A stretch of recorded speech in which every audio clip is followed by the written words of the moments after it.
Welcome to Flat Earth Debate, Uncut and After Show. I'm your host Nathan Oakley, and if you are new to this channel, or you've not done so already, then be sure to subscribe, hit the bell notification icon and join button if you'd like to become a Nathan Oakley 1980 channel member and keep up to date with the Flat Earth Debate. If you would like to support the channel, there is a super chat that runs alongside each of these shows while they premiere, and there's also a PayPal, Patreon and crypto link in the info box below the video. Also below this video, you can get £50 for swapping your UK electricity supplier to Octopus Energy, and this is of particular note if you drive an electric vehicle. Speaking of Patrons, I'm going to do a quick shout out to all of you who do support me on Patreon, so a massive shout out of thanks and appreciation to... I think it's a new Patreon, Cannabear. I think he might have changed his name from the last one he had, so I'll get clarity on that particular name for that new Patreon that I gave a shout out to yesterday under a different name.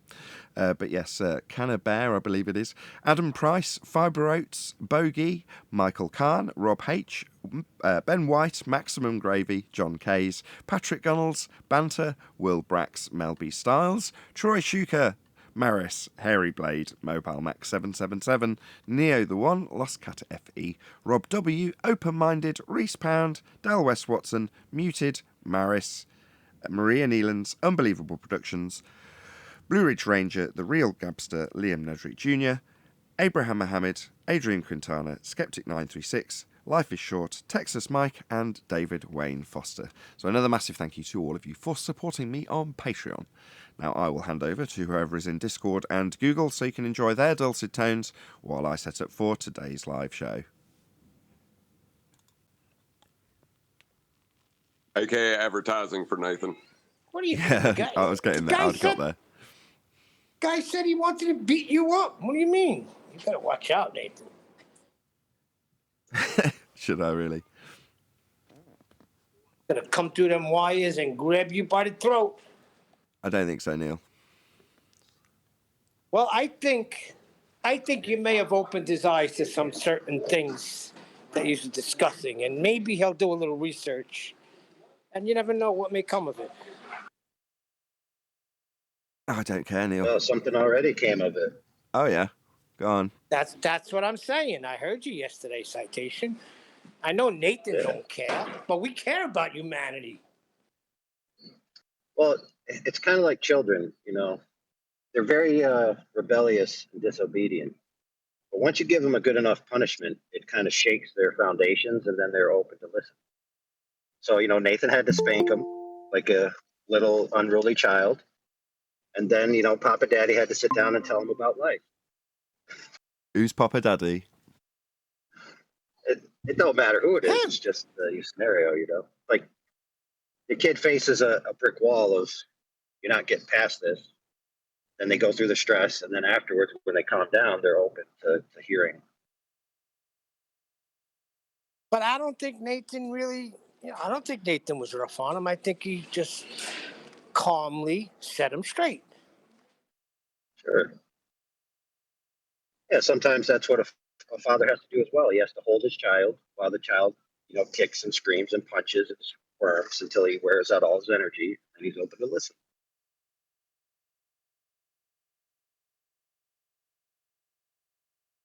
Nah, my interest isn't him. He's a tool I use for the audience. So I know. Well, it just I haven't given the guy a second thought other than how much material can I get out of this guy talking through every word I say. So if you want to look at it from the point of view of him and how much he's got out of it, he didn't listen to anything I said. So, you know, while that line's closed, so you can't hear me making 3 or 4 statements and then him immediately talking through me, the line's gated such that he can't do that. Now, I see it happening visually. I see a line going up and down while he's talking through me and I'm mid-sentence. But to the audience, they get to hear the full summary 18 times. But from his perspective and from Discord's perspective, as I'm sure Citation Police will now tell you, he's not hearing any of it because what he's hearing is what Citation Police would be hearing. Because what he gets to hear is 2 or 3 statements and then the guy start talking so that he doesn't have to listen to it. Okay, but what I'm saying is, you don't think he heard this before? He's heard the arguments. He knows. No, he just I don't, came in maybe. to be a wise ass. Maybe. I think he's probably spent a long time around anti-flat earthers, hearing the rebuttals a lot, and not appreciating that there is actually a response to the rebuttals that have come the Black Swan's way. So when he starts to hear them, he wants to chant through them so he doesn't have to deal with them, which is what he did.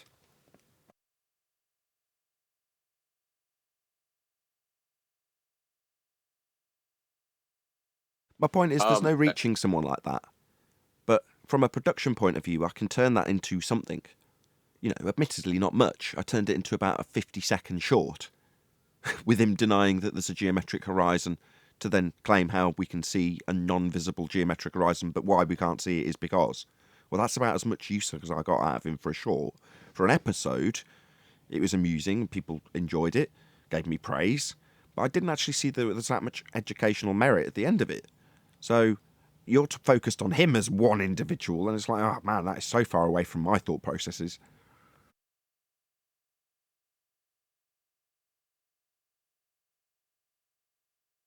Once again, you're wrong. What? Why is he wrong? Not just the one guy. It is for the audience. That's why it was heard 18 times, because the audience is hearing it.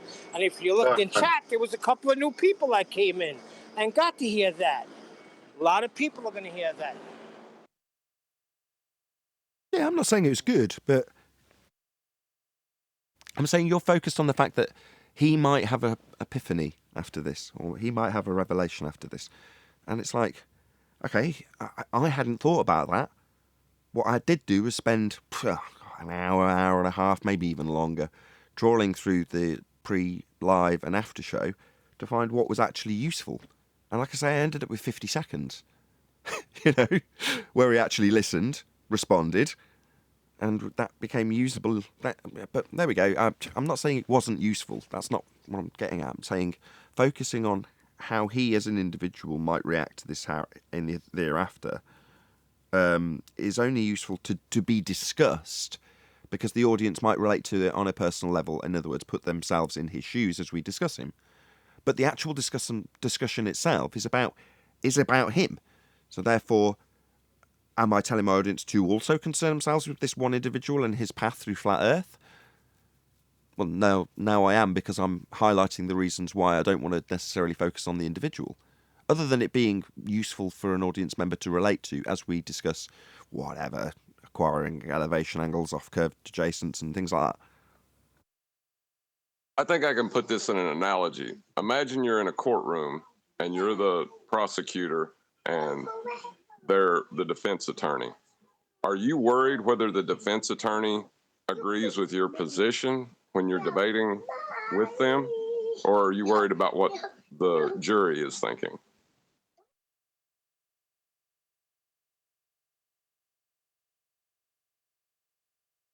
Exactly.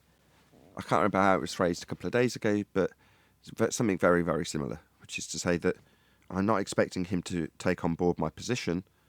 That was it. It was a criticism of Brian on Ballbusters, and he was saying they don't accept our position. And I'm like, well, I don't expect them to accept our position. I accept them to acknowledge it and refute it if they can, as opposed to rumpus it, talk through it, and ignore it, and then have to have it repeated over and over again so that they can, at some point, acknowledge it. No, they never do even acknowledge it. Acceptance isn't the prerequisite for getting them to say, yes, I understand that what I'm describing is a horizon we can see. That's what I'm arguing for. But we can't see it because X, Y, Z. Now, if someone can't get that that's a paradoxical thing to describe, something I see, but here's why I can't see it, you know, that like I say, that 50 seconds of use, that's what we got. But Well, that's you know, just that's totally detached from the claim that because they describe how they can see it in their math. I mean, if you're gonna even assume to be doing celestial navigation on a sphere after you've taken your flat Earth measurements, you know, they do this thing. Well, they call it dip, and it's between the true horizon and the curvature. And in order to do that, the visible horizon would need to be the geometric horizon. So they'd most definitely say that they can see it, other than when it doesn't suit them. Exactly. to give it up. Exactly. To make that claim, they've got to have a geometric horizon, and they don't have one anymore. When they start justifying it in the maths, you're like, what's this point here? This tangent point that you're now babbling on about. Yeah, you don't have a straight line to anything. Black swan. You haven't got a geometric horizon anymore. Black swan. What you're going to tell me is that you're doing a dip correction for a geometric horizon to bring it up to the actual horizon. No. We've just got a horizon, and in your claims, the horizon, we've only got one, is Earth curve. The problem is we've debunked that, haven't we?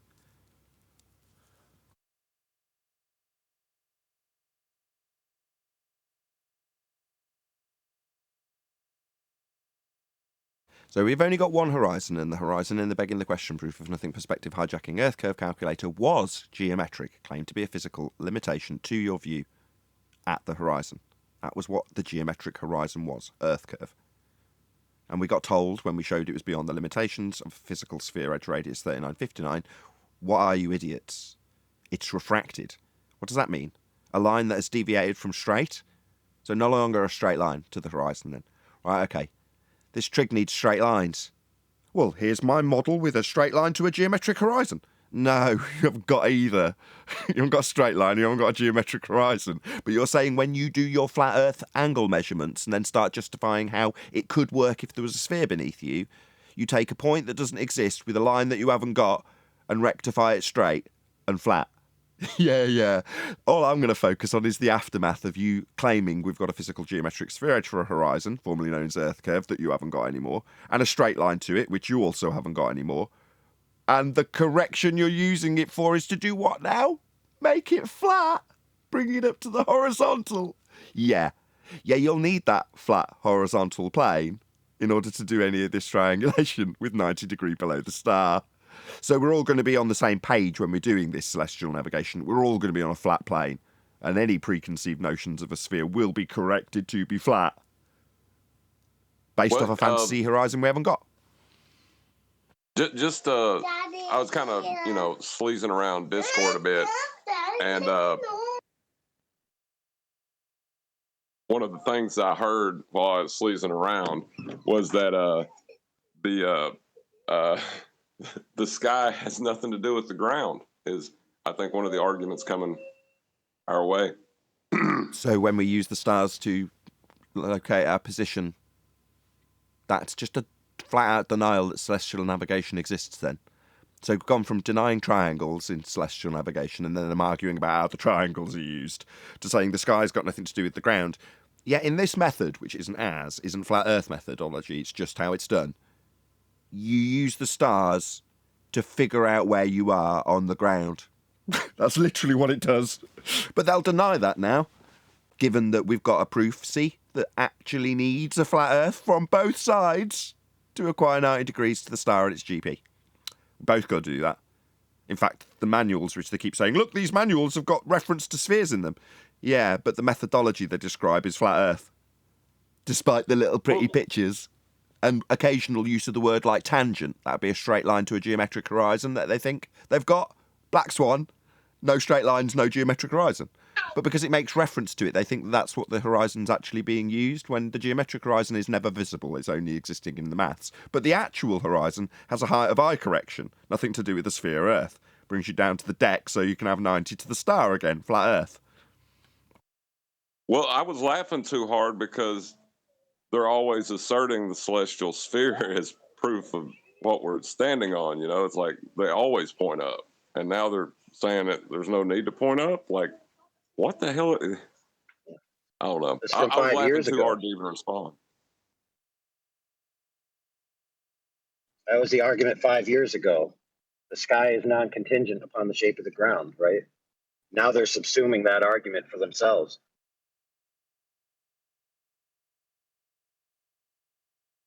That used to be a flat Earth argument, right? Well, it is a flat Earth argument, because you've got to use a flat Earth to do this process. That's just how it is.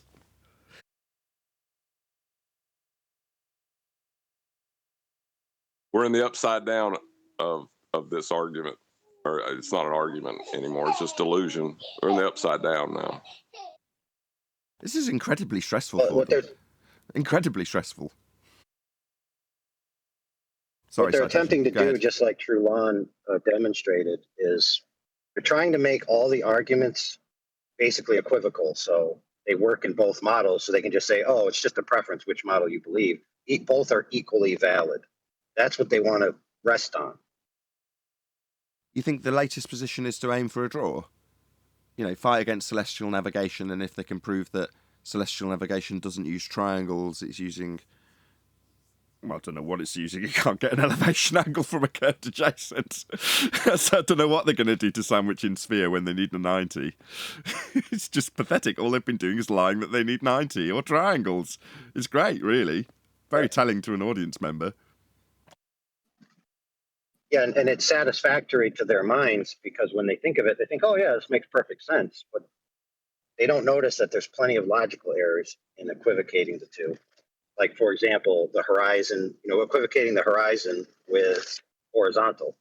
The horizon in their model is the apex arc between point A and B on an arc, on a circle, essentially. In the That's maths. not horizontal, so you can't conflate the two. Yeah, so in the models and maths that they use, they put dotted lines that are horizontal and describe them as things like actual horizon and line of sight. They tell you right, and they just disclaim how wrong it is right there on the diagram.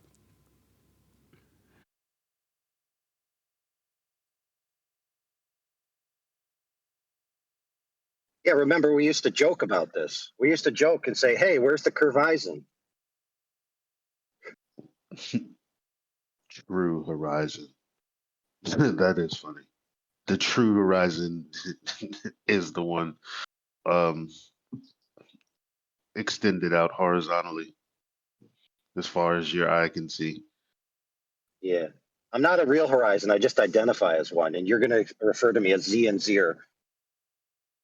Yeah, but meanwhile, in the sextant, you actually do look at the horizon in a horizon mirror. It's the tool's purpose in terms of establishing horizontal. Inaccurate only by your height above the deck.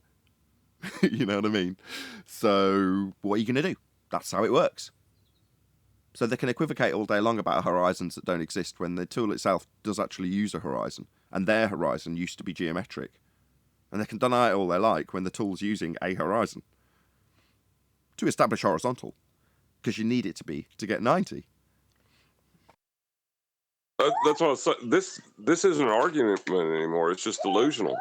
That you're dealing with delusion every time you talk to one now. It's any anti-flat earther has become delusional at this point. Yeah, they lie about needing triangles. Or 90. Or R. Or Earth curve. Or, strangely enough, all the things they lie about needing are the things that are actually their claim. I should lighten up about this. What's that you say? We don't need R? You're never going to need it? Yeah, I agree. Welcome to Flat Earth. You don't need R. What's that you say? We don't need triangles. No, you don't on a sphere. This method does, though. Welcome to Flat Earth. You know what I mean? When they start telling you that they don't need triangles, let's just rephrase it and repackage it as the reality that actually faces them. No, you can't use triangles on your sphere. They don't work. This planar trig will only work on a flat Earth. So you and your triangles that you haven't got, your spherical triangles, they don't work with this method. And they can bark on all day long about how you can't have triangles that are spherical. That's fascinating. That's not this method, though. You're flying in the face of what celestial navigation actually does, because it doesn't use spherical triangles. It uses a flat plane. You don't have to like that, but you can't get triangles on your fantasy world of a sphere, because you can't get an elevation angle from a curved adjacent.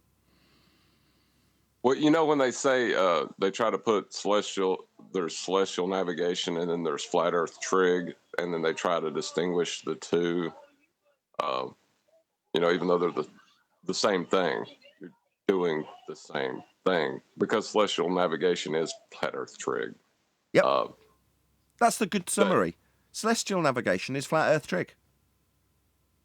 Doesn't matter whose side of the argument you sit on. If you're going to do celestial navigation, you're doing it on a flat Earth with flat Earth planar trig, because that's what you do. Bark all day long about how it's actually celestial and you've actually got these spherical triangles. That's not how it's done. Don't have to like it. That's their position, though. Is they made that into an argument that somehow they think just because we're doing this, I don't. It's just delusional. I don't even know how you argue with somebody who is just so blind or psych. It has to be a psychosis. I Well, don't know that's what the else to what you keep describe saying it. It's psychosis. That's another way of describing a descent into madness, and that's what I've been saying for the last week or so. These people are going to go nuts. No other route. Carry on along the anti-flat Earth path. You're going to go nuts at this stage. Yeah, five different ballers, all of them jumping on me, telling me how the sky has nothing to do with the ground or the shape of the ground. Like, I was shocked into silence, and then I couldn't respond for laughing because Yeah. that was a flat Earth argument. How long ago? 2-3 years ago. You can't look up to tell you what you're standing on. That was, and now they're using it. It's just, it's That used to be insanity. that used to be my thing. Stop looking up to tell me where I'm living. How they're using it. That's brilliant. Right. And likewise, we're not making a claim that you should look up and use these stars to establish how the ground is. We're saying how the ground is used when navigating with the stars is flat. Not us, not our claim, not our method. Just if you're going to navigate using the heavens, you're going to do it flat. That is so correct.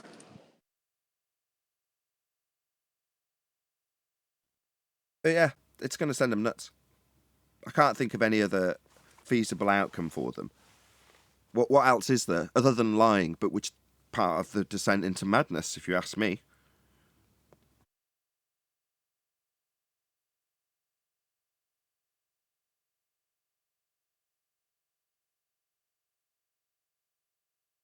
I think it's hilarious, but there's a part of me that feels bad for them, but it's their fault.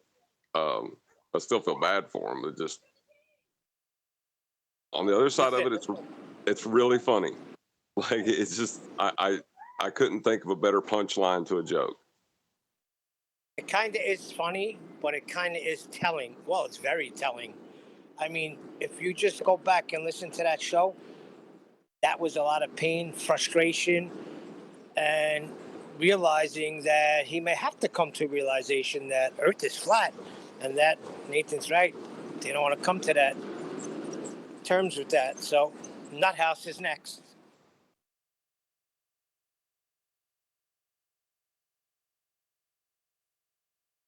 Yeah, it's going to be very, very interesting to see how things unfold from here forward. I predict a long descent into madness and anger.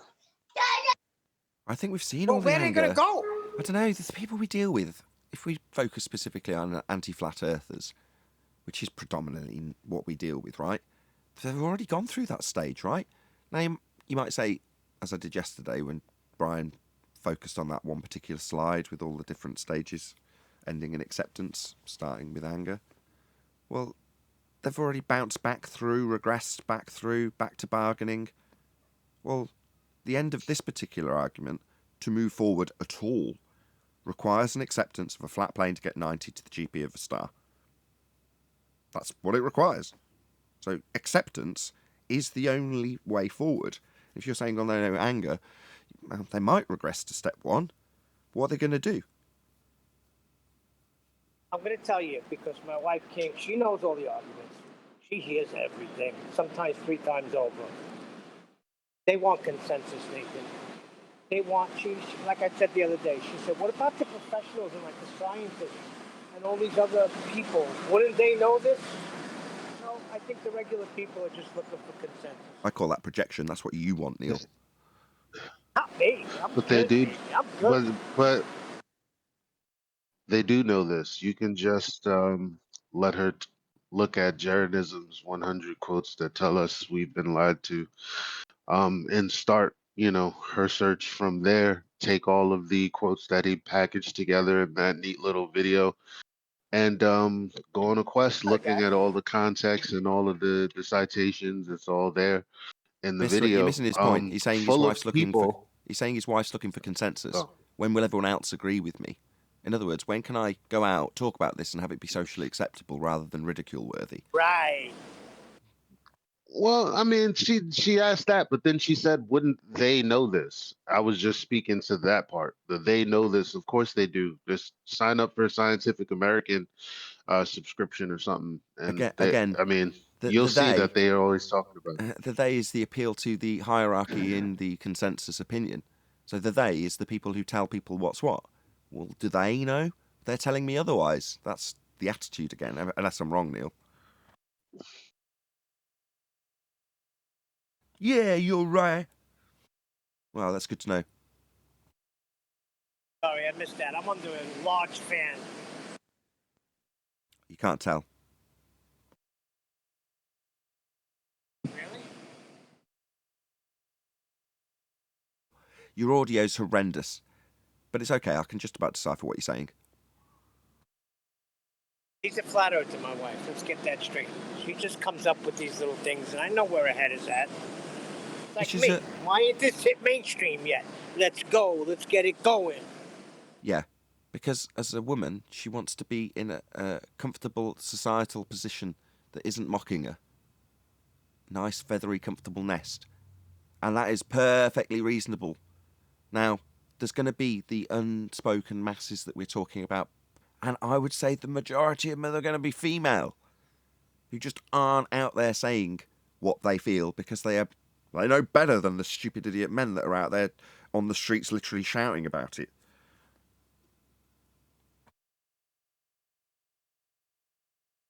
But yeah, there'll be a point where it crosses over, where there's a certain number of people who understand this and don't speak about it, and then suddenly it gets spoken about, and they do. And they don't get ridiculed for it.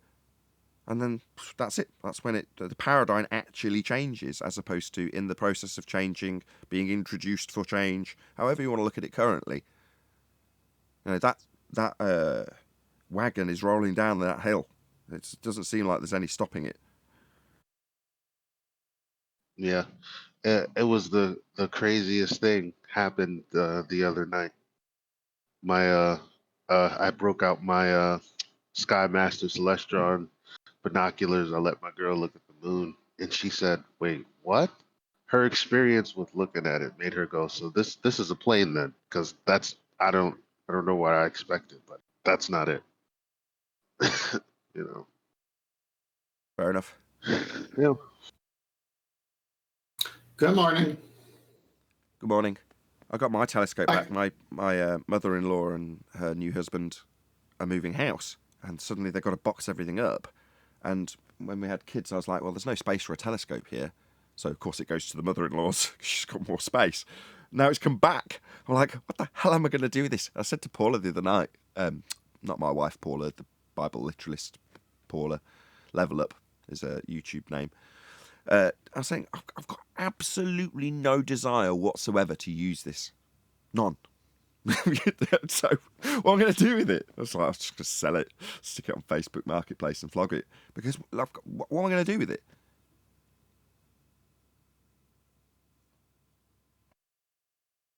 Was Neil's point on what his wife's saying?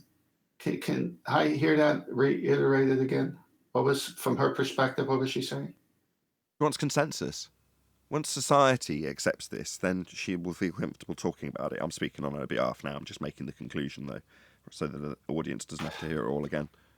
When will consensus catch up with what I now understand to be true in terms of the Earth being obviously and observably flat? Because then it'll be okay for me to talk about it. Until then, I don't want to mention it because it will get me ridicule. Is it?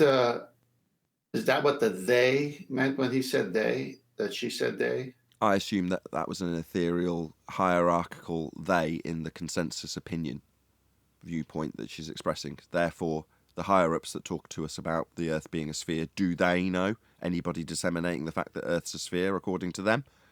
I assume that's who they are, but Neil didn't confirm or deny. Okay, well, they and that has happened. Go to Master B, 4 slides before the show starts. Okay. Chapter 7. First one, yeah. Look to the bottom left. You know, of course, that the motion of the sun and the stars around the Earth is only apparent, an illusion created by the rotation of the Earth itself. Nevertheless, in the discussion of time which follows, it is simpler to consider the heavenly bodies as moving around the earth. Next slide. Revolves from west to east. Since it seems that the earth stays still and the celestial bodies move around it, let us assume that this is true and think accordingly. In the future, we will speak of the bodies moving around the earth. Next slide. It is common practice in these sciences to assume that the earth is at the center of a great celestial sphere, with the sun, moon, and stars moving along the surface of the sphere. The measurements and calculations based on this assumption can quite accurately determine latitude, longitude, solar time, and sidereal time anywhere on Earth. It is only the more esoteric data, astronomy, that require other more sophisticated assumptions and computations. I read a little bit too far. I need to go appear to orbit the Earth. So in this one, I got to get this one where he says the same thing, and he's calling it the sciences. I'll redo that one. Go to the last one. For this discussion, we will assume, as navigators do, that the Earth is at the center of the celestial sphere with all the heavenly bodies, including the sun and first point of Aries, revolving around it. I think consensus has already caught up. Yeah, it's as plain as day. The people who are actually operating with the understanding of the heavens, that would be the movement of the lights in the sky. Now you've got to plot it out on a flat plane with the heavens being the celestial sphere, not the ground. The translation of the arc measurement you take when assuming that flat plane looking at a celestial sphere up, i.e. the ground being projected onto the heavens. It makes no sense when you see it depictorially. Like Brian brought up the other day. I don't know if we've still got that in this particular, somewhere in here. I'm just going to see if I can find it in the whole bunch of... While you do that, let me comment. There we go. Hold on. I've got it. All right. So yeah, what you're taking in terms of a measurement is 90 degrees at the centre of Earth is the North Pole, which would put it on the celestial sphere at this point, with all the stars mapped out with angles to them from your measurement point, which would be here, along a flat plane. But they've then said, right, okay, if we take this angle measurement to the stars, we can translate what was the angle measuring surface, flat, up to the star's position, along the arc of the measuring tool. But, as we're pointing out with celestial navigation, when you actually perform the measurements, you've got to have a flat plane beneath you to get an angle to them. And it's no longer the angle to the land, because you're standing here on a flat plane. That's how they do it. That's why all the maps are flat. Yeah, and the equatorial plane is flat where they say it's being done from, when it's not. It's just transposed there because it's being done from the surface. But there's countless videos where, on video, as I was doing the research, they say, look, to make this work, we need to assume the stars are moving and the Earth is stationary and motionless. And I played those clips before, over a year ago, at the beginning. I mean, they literally are saying, for this whole thing to work, the Earth has to be stationary and motionless. How can you say that unless it is that? Yeah, you've got to get around the fact that your ground's moving and your stars are fixed if that's the case. And they don't. They say it like it is. We're watching them move. And what are they doing? They're moving over different points of the land, right? So in terms of the description of celestial navigation, once you log where something is, you go and find out where it's above at that particular time. So you want to know where things are with relation to their position above the ground. Well, that's all you need to know. Well, it's not the ground spinning beneath the stars if you're lining up where the stars move above the land and measuring it. But that's what they lay out. They lay it out how it is. Now, I just want the audience, before you go to the show, to imagine that. Okay, so for it to work, now, of course, I'm speaking as a baller here. Yeah, it works. Okay, so that means your ball is not moving. So it's just like a ball not moving and stars are moving. You got to stop your ball from moving for it to work. It's laughable.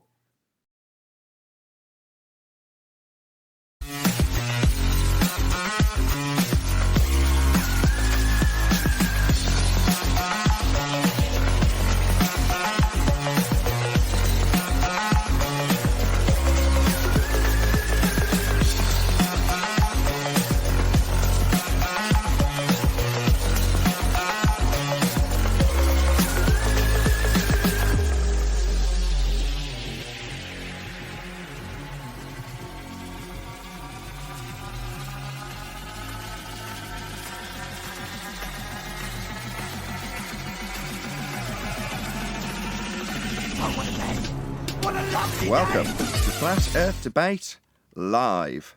I'm your host, Nathan Oakley, and if you are new to this channel, or you've not done so already, then be sure to subscribe, hit the bell notification icon, and join button if you'd like to become a Nathan Oakley 1980 channel member and keep up to date with the Flat Earth Debate. If you would like to support the channel, there is a super chat that runs alongside each of these shows while they are live, and there's also a PayPal, Patreon, and crypto link in the info box below the video. Also below this video, you can get £50 for swapping your UK electricity supplier to Octopus Energy, and this is of particular note if you drive an electric vehicle. Most importantly, if you'd like to join the discussion, simply mute the page you are currently watching, then click the link in the info box below this video to join the panel and express your views on the nature of Earth. If you do join, please don't swear. If you do, you'll be ejected, and if you are, please don't try to rejoin the stream using sock accounts. You'll be warmly welcome back on the next stream. Please also share the show on social media. Sharing the show obviously increases the live audience, but this in turn increases the chances of a more diverse panel, so please share the show on Facebook and Twitter. One last time, if you're new to the channel or you've not done so already, then be sure to subscribe, hit the bell notification icon and join button to keep up to date with the Flat Earth Debate. Now we are joined by Neil, Refracted Curvature, 10th Man, Brian's Logic, and a whole bunch of people in Discord, so welcome one and all. Hello. Hey, good morning. Morning. Good morning. Just let Arwin in and say another good morning. Good morning, Arwin. Hello, hello. Good afternoon. Good afternoon. Welcome, one and all. Good to have you all. We're going to label this show The Descent into Madness, as being discussed in the pre-show, the pain and suffering that's being suffered by the acknowledgement that celestial navigation is a flat Earth methodology. And both sides of this argument must accept this in order to accept the methodology of celestial navigation, which supports and requires a flat Earth to function. So obviously we've had a lot of pain in this regard, a lot of denial, a lot of lies, a lot of self-contemplation on the side of the ballers. And some of the panel find this amusing. All I see is a lot of pain and suffering facing our opponents as a direct result of celestial navigation, the use of the sextant, and the flat Earth proof that is that method. That would be to say that you cannot acquire an elevation angle off a curved surface. Earth must be flat to use this method. So, with that in mind, any evidence that you can acquire an elevation angle from a curved adjacent?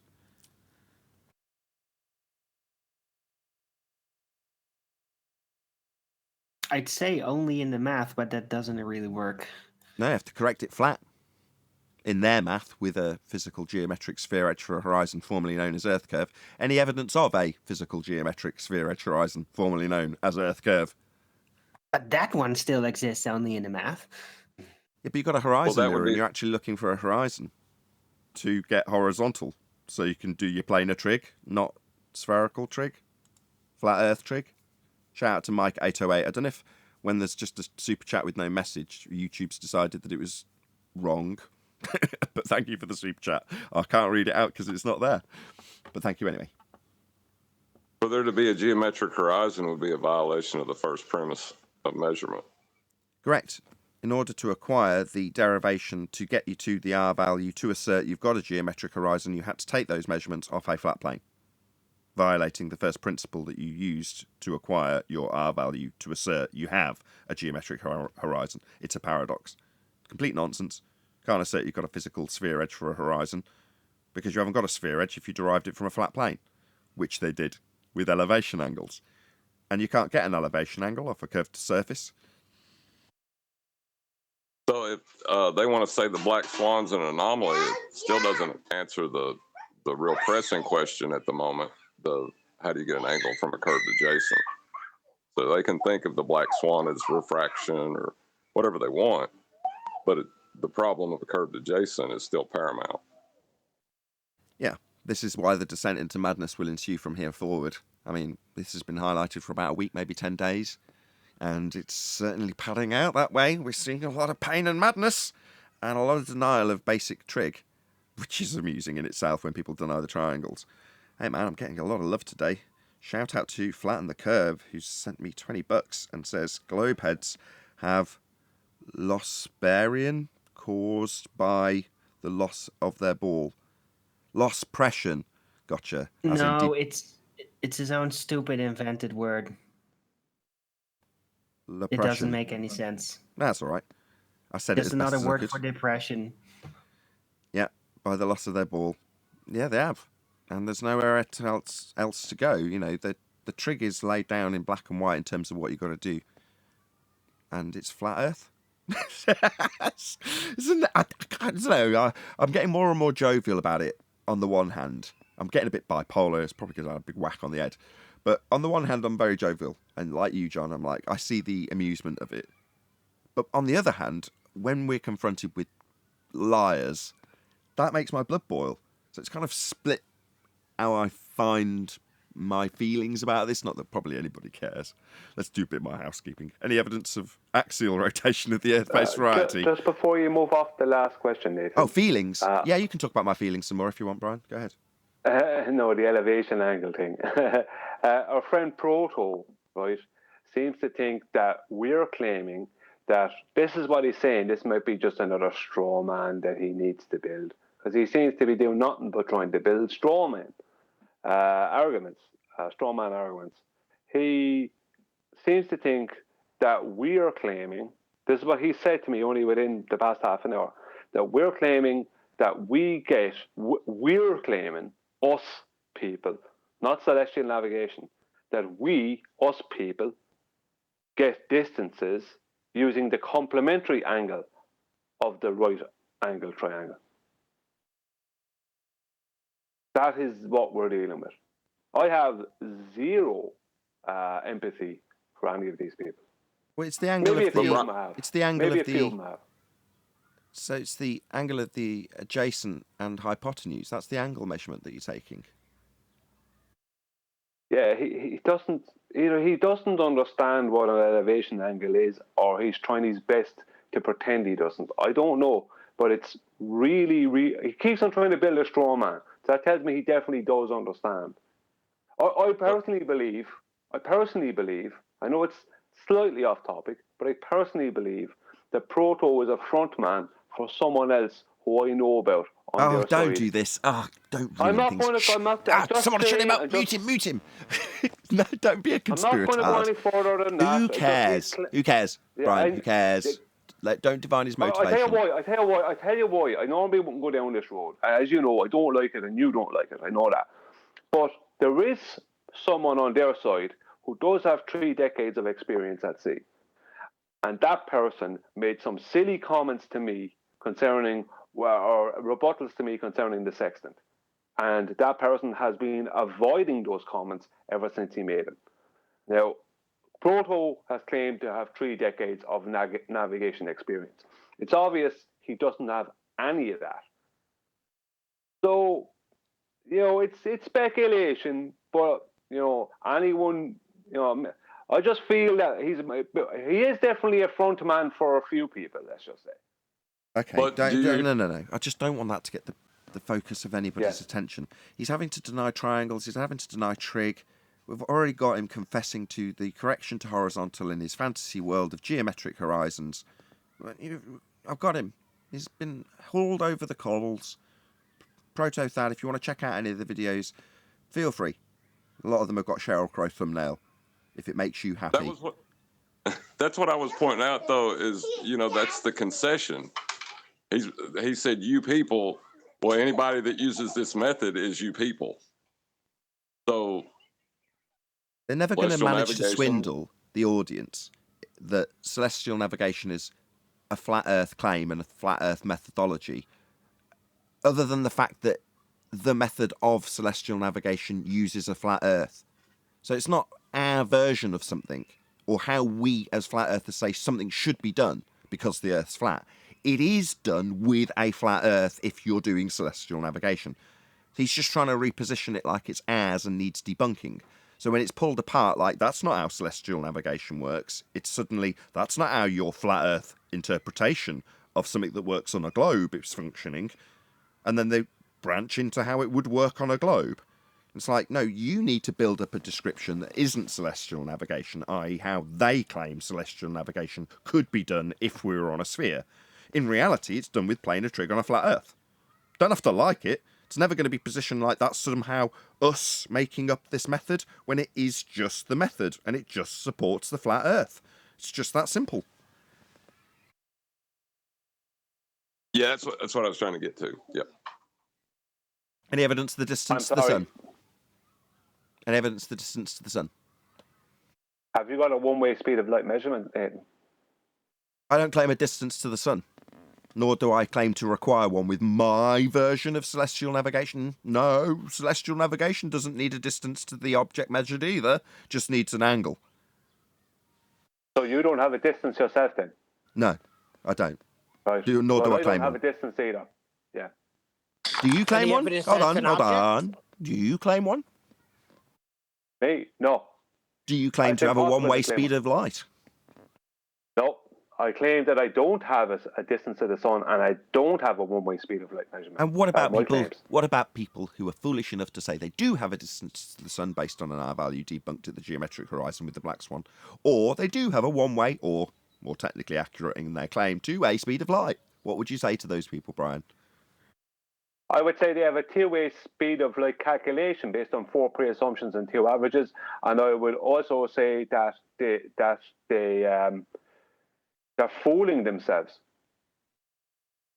But what about because their whole basis for the distance to the sun, so it starts with a flat plane, elevation angles to Polaris. So they're basing their distance to the sun off of a model that was built off of a flat Earth elevation angles to Polaris, and then they're using that model and a calculation that's based on absolutely nothing other than pre-assumptions involving that model to get a distance to a sun that they think is made of XYZ. What about if I take the 4 assumptions and 2 averages and just divide it by 2? Wouldn't that give me the one-way speed? No. Because you don't know. You don't know. For a start, that's a calculation. So how can you cut a calculation in half and call it a measurement? With my 4 assumptions and 2 averages. I just told you. Well, that would be 5 assumptions then. 2 averages at that point. Okay, we'll get to the actual gravity question in a second. So shout out to Mike808. No prior message, just appreciation. Wow. Thank you very much. Just sent me money. I should have said that. That's typically what I assume, but people do have their messages deleted if they're rude or something. No prior message, just appreciation for the great shows in the past couple of months.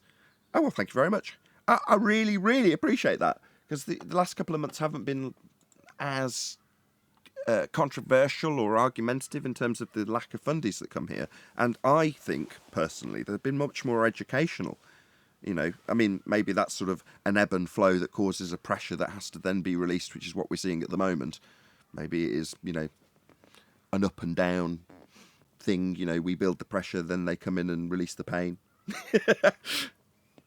So, any scientific evidence of gravity? Thank you very much again, Mike808. Nope.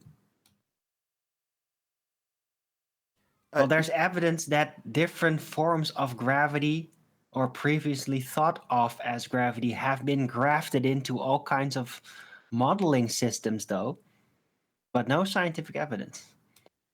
So there's not even a clear definition for the phenomenon. What phenomenon would that be? Well, that's just what I'm saying. There's no clear definition. It's because there's no clear phenomenon. There's nothing happening. Yes. That's right. Oh, wow, so much love. I'm getting loads of super chats. Let's just shout out that super chat before we move on. Thank you, Flat Earth Solar, by the way. Fiber Oats, general support and appreciation as well. Thank you very much. It says wonderment. Really appreciate it. Thank you very much for all the super chats. Any single viable hypothesis from any of the fields of astronomy, cosmology, or astrophysics? I would be happy with an accurate description of a phenomenon from them. That reminds me. So I was listening back to one of the shows, Brian, and in it we were discussing the one-way/two-way speed of light, and I immediately linked back that to the housekeeping question that was asked at the time, which was about scientific evidence of gravity. But Neil kind of questioned it as if to say, I don't see the link here. Do you remember? I'll ask Neil. Do you remember that happening, Neil? Yeah, of course. Oh, well, that's good. I'm glad you remember. Did you want to go through it, Neil? Yeah. I can't do a New York accent. Brian. What happened? What do you need? Yes. Just say yes. Yes, of course. Go ahead, Brian. Can you explain the connection? Between the distance to the sun and gravity? No, the one-way / two-way speed of light and gravity. But, well, just trying to remember now. Well, two-way speed of light is based on 4 assumptions and 2 averages. That would be that first, that the Earth is a globe. Second, that it's a globe of a certain radius.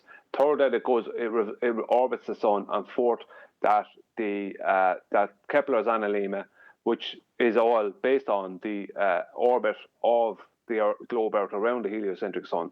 That's all correct.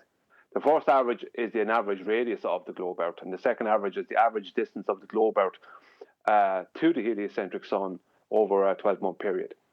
But the claim is that the reason that the globe Earth goes around the sun, I don't know if this is what you're looking for, but the claim is the reason that the globe Earth goes around the sun faster, moves closer and faster around the sun in the southern summer, and is further and moves slower in the northern summer, is because of the pull of a force of gravity.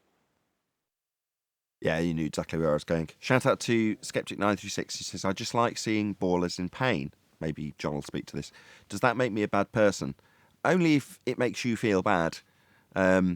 People in the audience will definitely relate to you, Skeptic936, if you feel that the retaliative, is that the right word, nature of enjoying somebody's descent into madness. Because we've had a lot of crap sent our way as flat earthers over the years. The only thing I would say before I get John to comment on it is just don't become the thing that you're fighting against. You know, the people we're dealing with are often monsters, and it's very easy to become a monster when you're dealing with monsters. Yeah. But the big thing is distinguish between the argument and the individual. You can have sympathy for the individual, but if their argument is silly, you can laugh at it. There's nothing wrong with laughing at an absurd argument, and there's a distinction to be made there.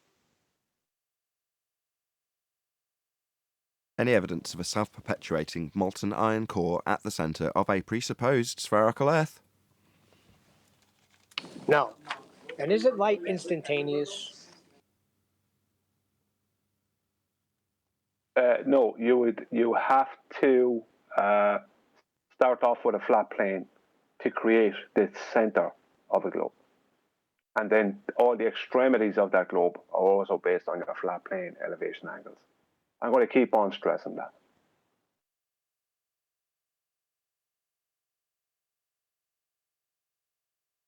Yeah, but Neil's asked, they're certainly getting stressed. A profound and very interesting question, though. We don't need to address that. Do we not? Well, it doesn't necessarily hinge on anything we're talking about in housekeeping currently.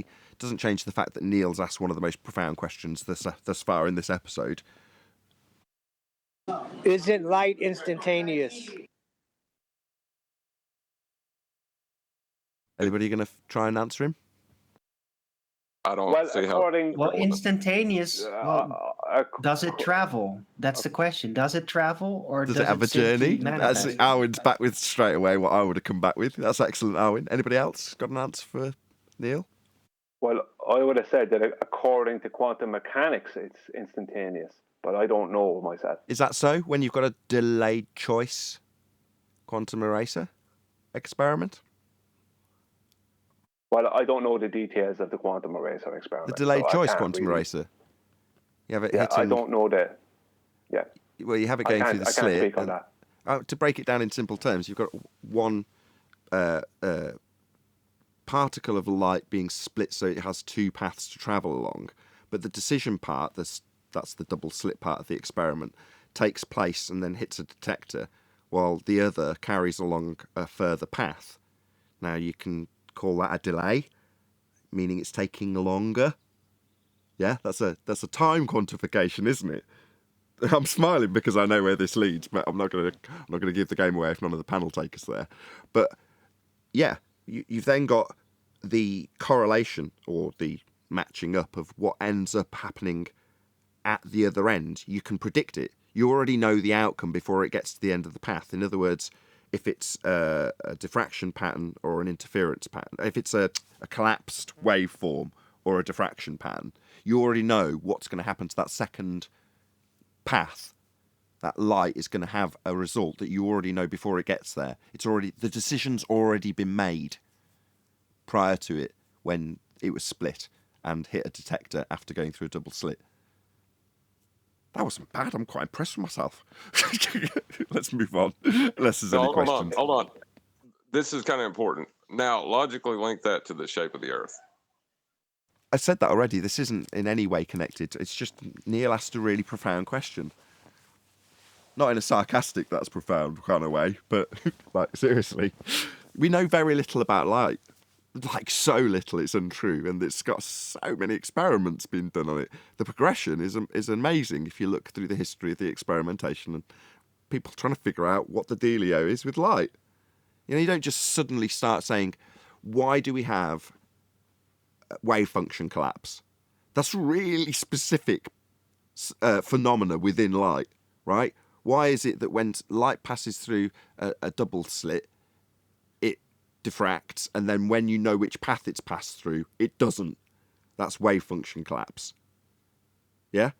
Well, you don't just stumble upon something diffracting and then suddenly realise that upon knowing which part of the path it's gone through whatever it's going through, you can affect how that operates. That's never going to be something that someone just suddenly stumbles upon. It's only occurred because of a really, really long progression of people studying light. But what do we know about light at the end of it? Well, very little is the answer. It's interesting, though, because it could be further explored or attempted to be explored, at least, because all of these things have basically been worked out like mid-20th century, right? This is pretty early stuff. Well, the technology has progressed a lot, so I'm kind of interested. So what if you change the details of the actual detector, right? I mean, that's fascinating. What if you make a smaller detector? What if you make it more complex detector, right? Would that influence the knowing which path breaking effect, right? There's more to be explored in detail, but just the old-fashioned experiment is already pretty mind-blowing. I agree. Absolutely. And the conventions that have come out of it are useful. Wavelengths as a good example. The problem is that the general consensus public have been given, I feel intentionally, misconceptions about what these mathematical descriptions mean in physical reality. Hence, you have people talking about light as a wave, and you just sort of roll your eyes and, no, that's not what's being described in maths, but it's reified into something that it isn't. So, where'd you go? They hear wave function, and they straight away think about waves. They don't realise what that actually means. Well, what if you could actually, for example, on a microscopic level, control the apparent wave function collapse as an effect that you can actually use it, the mechanical outcome that would happen, the way light functions, like, for example, within a light-based chip, like a light-based piece of electronics. Maybe you could use that knowing which path in some way in order to have the internal workings function differently. Probably exists already, number one. Probably already exists, well, don't number one. optical cables... God, hello. It probably already exists. That's the first thing. And the second thing is, that is what science gives us. So it's all well and good. We often don't detail this sort of stuff, right? We detail the method and cause and effect reasoning because it's not being adhered to. So we seldom talk about what's it good for? Well, you figure out that light does X, Y, and Z. No. That doesn't really blow anybody's mind until somebody takes that knowledge and applies it In other words, they give us technology off the back of the scientific understanding. That's when people start to go, wow, at something that they get given that does something, that's useful. But they only get there off the back of the scientific discovery. Now, that's really easy to qualify when you talk about medicine, because the phenomena is something that's potentially death at the end of it, and then there isn't if you figure out what's caused it, because you can solve it. But when it comes to other branches of establishment of cause and effect, by way of hypothesis-based systematic experimentation based on a phenomena you're studying, it's less glamorous until you see technology come out of the back end of that. And that's what Arwin's trying to get to. It's like, well, what about how we can apply this? Well, yeah, well, that's what they will also incorrectly brand as science, and it isn't. It's technology. But that's the bit that people see and get excited about, as opposed to the dusty old method that's no longer applied according to our fundy globe believers that don't recognise that, no, there is actually a benefit to the scientific methods. It's, it's all I normally say is this sentence, which is it's furthered humanity. That's what it does. Isn't it properly categorized as applied sciences? Not I don't care what you call it. If you want to take the science of establishment of cause and effect and put it to use, and you give it a name that's got a subcategory of science, it's like, no, because it isn't natural science then. It's just trying to take the application of the science and give it more validity. If you're the guy that's actually turning it into something useful, you want to be the guy that's the scientist, don't you? That's where it all begins. Pride. Shout out to Documentation Gabriel. Is that right? Arwin blocked the Fisher from Eden and the way or the other way simply because he disagrees. He said, I'm a dick. That's his childish excuse. Yeah, thanks for the super chat. Speed of light. Thanks for the super chat, troll. Donate again. Did that come through? Regarding the speed of light. Did I read out his super chat, or was I accidentally on mute? No. Did you hear me read out his super chat? Yes, we did. Oh, okay. I thought I'd accidentally stayed on mute when I was reading it. Thank you for the super chat. Can I just clarify that, Nath? Oh, hey, Adam. Sorry, I let you in and didn't realise. I just scrolled back, Owen.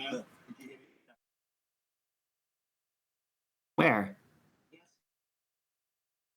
What are we doing? I'm completely confused, Adam. Can you fill me in? Yeah, so there's a little bit gone off. I've just, the super chats. Oh God, I've got my bloody speaker on. I've just scrolled back, and it's an admin error. Alwyn's been accused of stuff, but as I've scrolled back, the Fisher from Eden at 1:33 posted something. It's still waiting to be shown. So listen up, chat. I'm about to press show now. So because it's the first message, it's scrolled past and it's been missed. Alwyn's done nothing wrong. No, I did block him in my own show. Yes, you might have done later, but we're trying to deal with just this one. So at 1:33, I'm now about to press it. So you'll see your ad hom attack on Alwyn appear now. So that super chat, unfortunately, I'm not sure it was from, but unfortunately that's false, dude. I went to check. I've just gone back, and if you look now, I've pressed show. It just was waiting to be hidden. There was obviously content that YouTube thought was contagious. Some issue with it. Probably just the ad hom that you put in towards Arwen was why it was held. I don't know how YouTube algorithm knows it's an ad hom. Was there a swear word in there or something? I don't think it was swearing. I think it was just being a dick. It's gone now. It's disappeared off my thing. But, anywho, I really appreciate the support of this show. Where were we in housekeeping? Molten core, we've done. Sun, we've done. Any evidence you can have gas pressure without the necessary antecedent of a container to press upon? Now you need a dome. I think you would get low pressure then. I mean, low pressure. I mean, nothing at all. That's no pressure. Right. You mean to say the lovely juicy gas pressure that we're all experiencing and depending on to live, we wouldn't have that anymore? it would all fill the availability of volume that would be out of space, a space for gas to fill. If it was real, we would all be dead. That's what you're saying. Well, you'd would certainly have start never to feel like a developed it to tingling begin with. sensation as you feel that like moist is literally starting to form gas under your tongue, and then you'll pass out. Just like the astronaut when they test his spacesuit in a vacuum chamber. Yeah, I mean that's one a time they scenario actually that would did it. involve us having gas pressure in a container, and then somebody opening it and letting all the gas escape through a small hole into space. And as that happens, the gas we're currently enjoying and experiencing, obviously requiring containment to be enjoyed, is let out so we can experience our tongues boiling, as you're describing, right? Well, in the heliocentric model, does gas pressure just without containment, violation of the second law of thermodynamics. So you're not in a scenario where suddenly it's going to escape from the heliocentric containment that they describe, because they don't have any.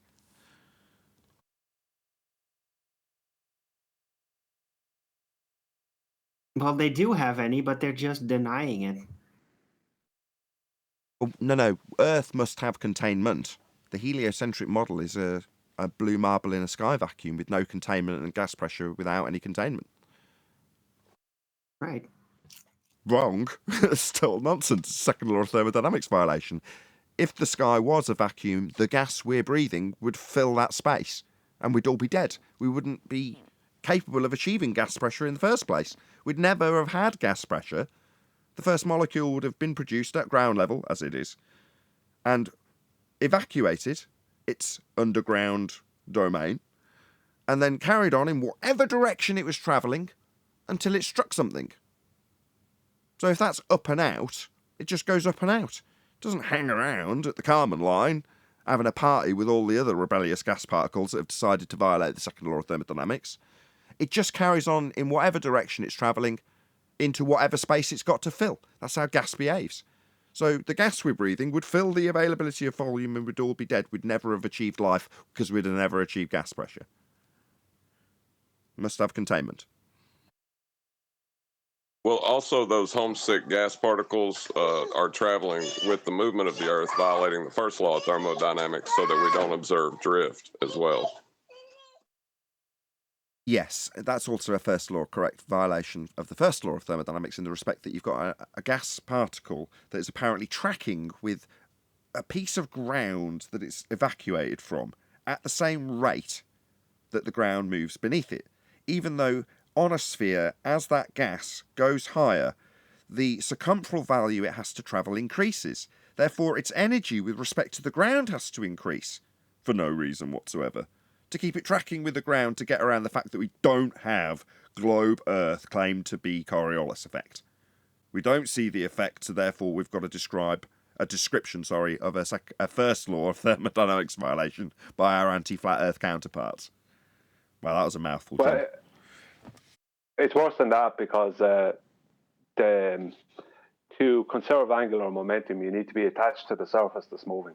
So I can't conserve angular momentum of, let's say, a children's roundabout if I leave go of it. When you leave go of it, there's many videos online of people that leave go of the roundabout when they're holding onto it, conserving the momentum of the roundabout. They leave go and they get thrown directly away in a straight angle, because that's what happens. So that destroys that. Again, there's so many destructions of this. If I used the one I made a video about, without trying to blow my own trumpet, if a plane is flying from the east coast to the west coast of the United States, and all the air is moving west to east with the globe Earth, then that plane still gets to its destination, which means it still has to fly through the air that's moving with the Earth that's moving underneath it, which means if the Earth was doing that and a load of gas was doing what they say it does, conserving the angular momentum of this rotating globe, then there would be no way for us not to view the Coriolis effect with airplanes flying east to west. It would be absolutely impossible. Perfect. You've missed one thing. Just missed one thing. If you're attaining angular momentum, it means that you're retaining the rate at which something rotates. Not tracking with it, rotating at the rate that you've retained.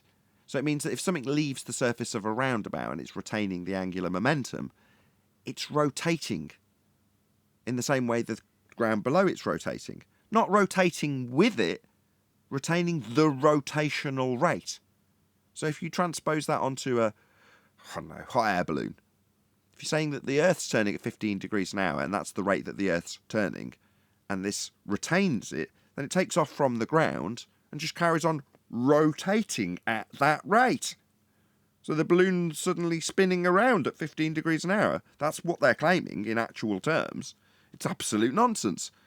I mean, further to that, it violates their claim in the first instance, which is that we'll see drift because Earth's turning beneath stuff. Not that Earth's retaining the stuff that's not attached. We'll see drift because it's not attached. That's called Coriolis effect. That's their first instance claim that they're denying when they talk about this first law of thermodynamics violation. Shout out to Godzilla. Just let me get these super chats out of the way. He says, I think he's first addressing the troll. So he says, thanks for the super chat, you troll. And then he says, what did you call me with super chats? Then Fisher from Eden. Okay, I'm back. Thank you very much for all the super chats. I really appreciate it. Yeah, I did. Yeah, but as I said, to conserve the angular momentum of a rotating body, you must be physically attached to it. You won't conserve that momentum angularly if you're not physically attached to it. The momentum that was gained will throw you away from it at an angle, a straight line away from it. You won't conserve it. That's number one. Number two, gas doesn't do this, right? And number three, even if all that nonsense was happening, anything going east to west has to travel through this air that's rotating with the globe underneath it. So that means we would see the Coriolis effect, but we don't see the Coriolis effect. So that's because it's not happening. End of story. Exactly. The main focus is that Globe Earth claims we've got Coriolis effect. That's a deviation caused by the Earth turning underneath things that are not attached, observed as you turn beneath things that aren't attached. So, exampled by Neil deGrasse Tyson saying the football goes through the goal, and from the stands it looks like it's curved through the goal because the Earth turned beneath the ball. That's Coriolis effect in the first instance claim. When we point out that if, as Neil deGrasse Tyson claims, Earth turns underneath a football, then Earth also turns underneath the drone that's filming the game. And it doesn't. It also turns underneath a hot air balloon. And it doesn't. It turns underneath a drone that hovers. And it doesn't. It would turn underneath an aeroplane. And it doesn't. So the first instance claim is that we see drift, and we don't. Meanwhile, as in the pre-show, in celestial navigation, quote, since it seems that the Earth stays still and the celestial bodies move around it, let us assume that this is true and think accordingly. In the future, we will speak of the bodies moving around the Earth. Even celestial navigation doesn't like this non-Earth-based Coriolis effect that doesn't exist that they keep saying does. Well, that's all to assume that the Earth is turning so that you have an axis. To have an axis, you'll need a radial value. And you'll need a flat plane for that. Yeah, I was about to say, as far as I can tell, that radial value is going to require a flat plane to measure it.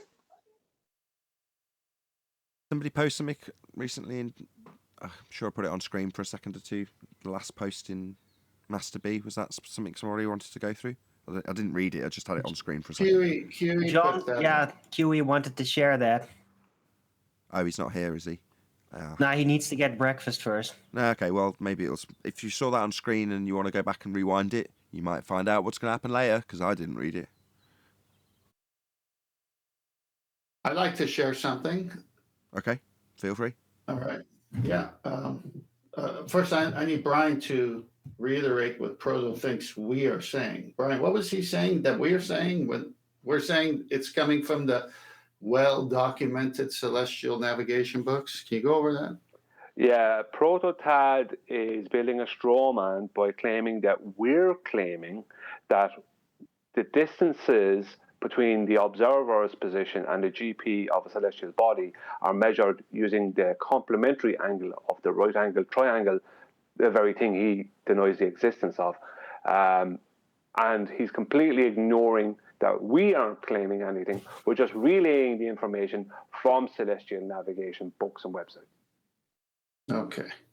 Well, let me post. I got that book that I ordered. Came just in time. Here He is kind of right, though. It is, you need a flat Earth to do celestial navigation. So should be coming over, Nathan. And then I'm going to follow it up with one more. Okay, celestial air navigation. Yeah, remember this was, let me put this one in there and send the last one so we can go. So now we can, hopefully that will show up. Okay, so this was the book I showed from an online, and now it came in the mail. And if you go to the next page, in practice, you listen in Proto, this is from your side of the argument. In practice, the zenith distance, d or d minute, is not measured, but its complement. The altitude angle is measured. Zenith distance is determined by substituting the measured altitude in the equation. Zenith distance equals 90 degrees minus altitude. Figure 15 shows the relationship between altitude and zenith distance. If the altitude angle h in figure 15 is 50 degrees, that would be your elevation angle. The zenith distance is 90 degrees minus 50, or the complement here of 40 degrees, which expressed in nautical miles is 2,400 miles. The explanation of why the section measures altitude, elevation angle, instead of zenith distance lies in the fact that the early instrument makers quite logically designed their instruments to measure altitude because the instruments had to be leveled on the visible horizon, there being no definite point which marks the observer's zenith. That would be the observer's 90. So, Proto, who's saying this? Can you go to that image that came up afterwards if it shows for some reason? Bound by gravity. No, this is somebody else who's in. No, it isn't. So let me put, for some reason that one's not coming, so I will put this one in there instead. Just give me a second. I don't know why I did that. Thank you for your patience. It is coming right now. Does this one show? Yes, so I've got your observer with zenith and star.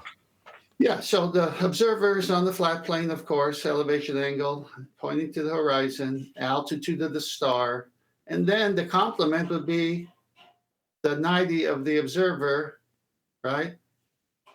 Minus the altitude of what the sextant gave off of the horizon, giving you the complement, and that's your zenith distance according to them, which just happens to match the GP of the sun all the way to the GP of the observer on the ground in the circle of equal altitude with a radius that could not bend.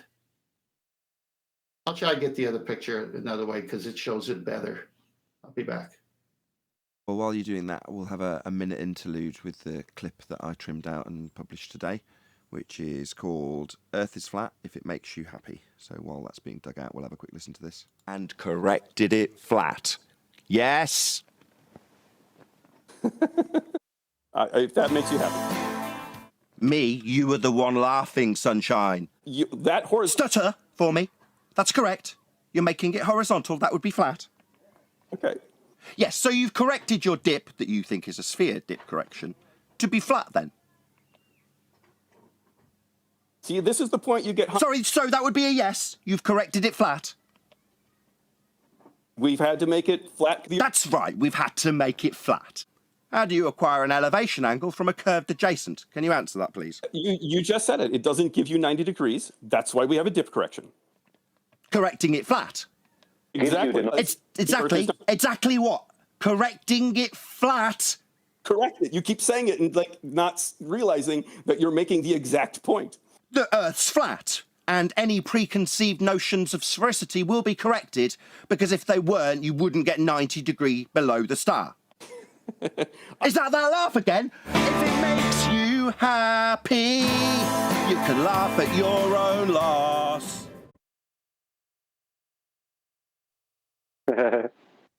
Good times. You ready, 10th?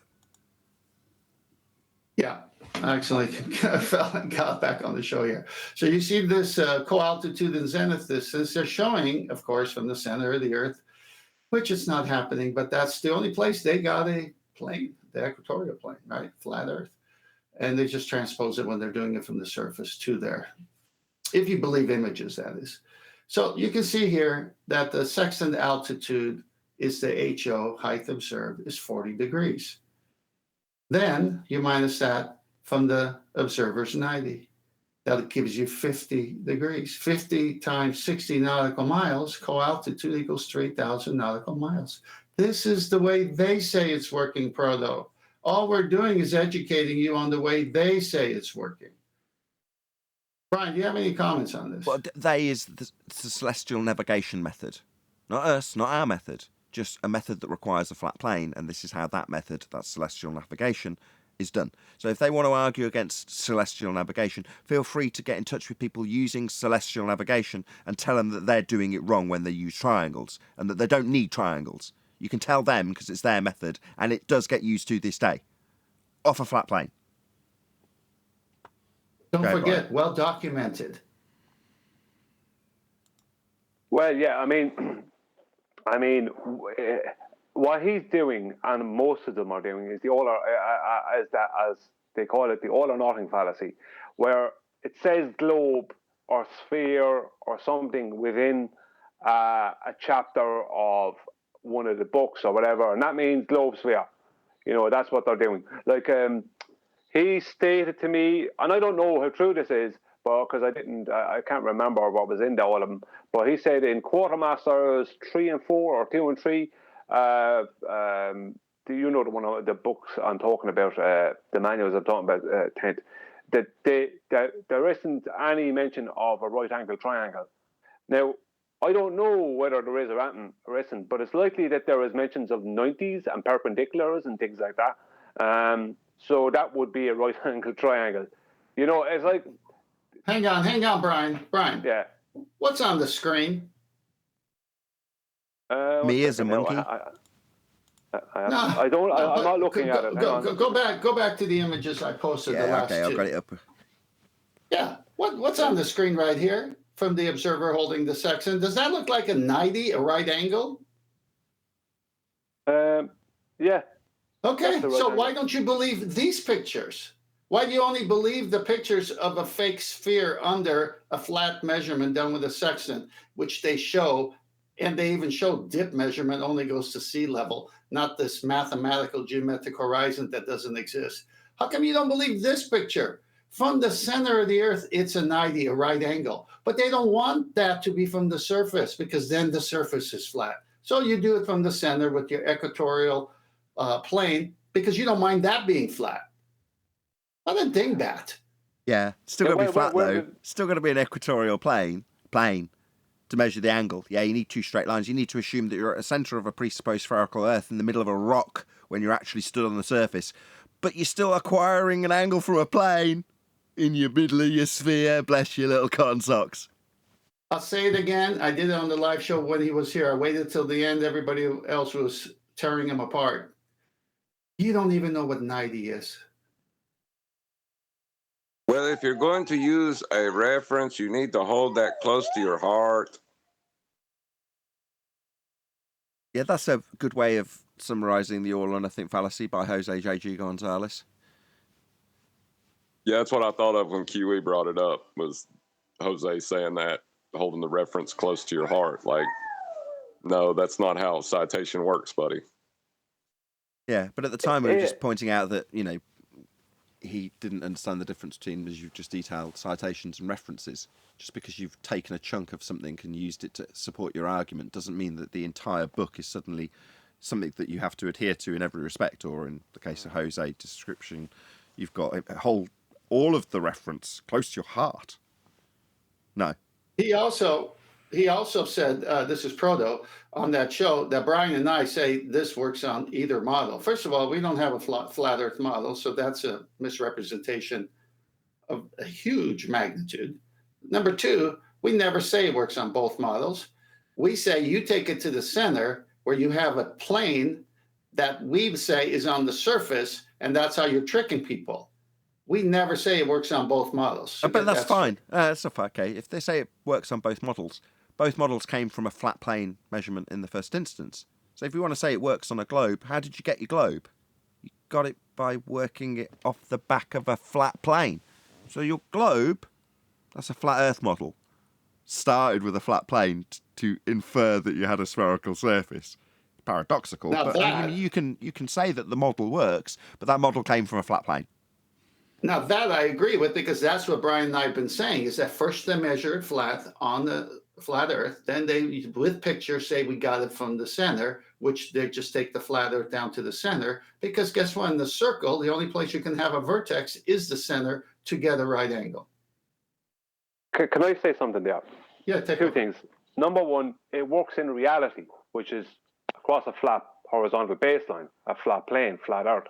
And it also can be back engineered to seem like it works on a globe model that's based off of flat Earth elevation angles to Polaris. But just going off of, if you look at the diagram, that white diagram that's supposed to have the observer in the center of a globe, right, that jet up a minute ago, right, it shows the observer, and then the observer zenith is straight above. Then it shows an angle, right, obviously a horizontal underneath the observer, a zenith straight up, right, that's a perpendicular. Then it shows an angle line, straight line, to a star, right? But what this is an orthographic representation of perspective from the frontal view. That's all it is. Because from the frontal view, that star will appear to have dropped in your eye line, right? If you're looking out horizontally, that star will appear to have dropped in your eye line because it has moved away from you. The same thing happens with lights on the ceiling of a long hallway. You know, when you're not underneath the light, right, and you move away from the light, that light will appear to have dropped. So if you wanted to draw that and add in perspective, you'd have to make the ceiling of the hallway and all the lights along it curved. That's all it is. It's Nathan said it years ago. It's just the hijack of perspective. That's all it is. I'm going to just read out Sleeping Warrior's comment. Obviously, this is why Sleeping Warrior is a regular, because he's basically ace. What they're doing is using Euclidean three-space geometry, depicting it on a sphere, but totally ignoring that they don't have any straight lines on spherical pseudo-Riemannian four-space geometry. Nice little summary. Thanks, Sleeping Warrior. That kind of nails it. Yeah, a nice mathematical way of summarising it. You can go to the next image I put there. And Brian, you can comment on this one because this shows it. Just before you go to Tent, before you move off of that, move away from this diagram. All it is an orthographic view that tries to represent perspective. That's all it is. Correct. It's the Muppet vision. So what Brian's trying to stress, and I can tell by his intonation of his voice, when you're looking at this diagram, right, you're taking an angle measurement depictorially at this point that I'm circling with my mouse. What does that mean in real terms? Well, it means you're looking at the side of your own head holding a sextant. Well, what do you actually do when you hold the sextant? Well, you look out at the horizon and establish this line horizontal to this celestial body that you look at in the tool. So you never get this positional point of view.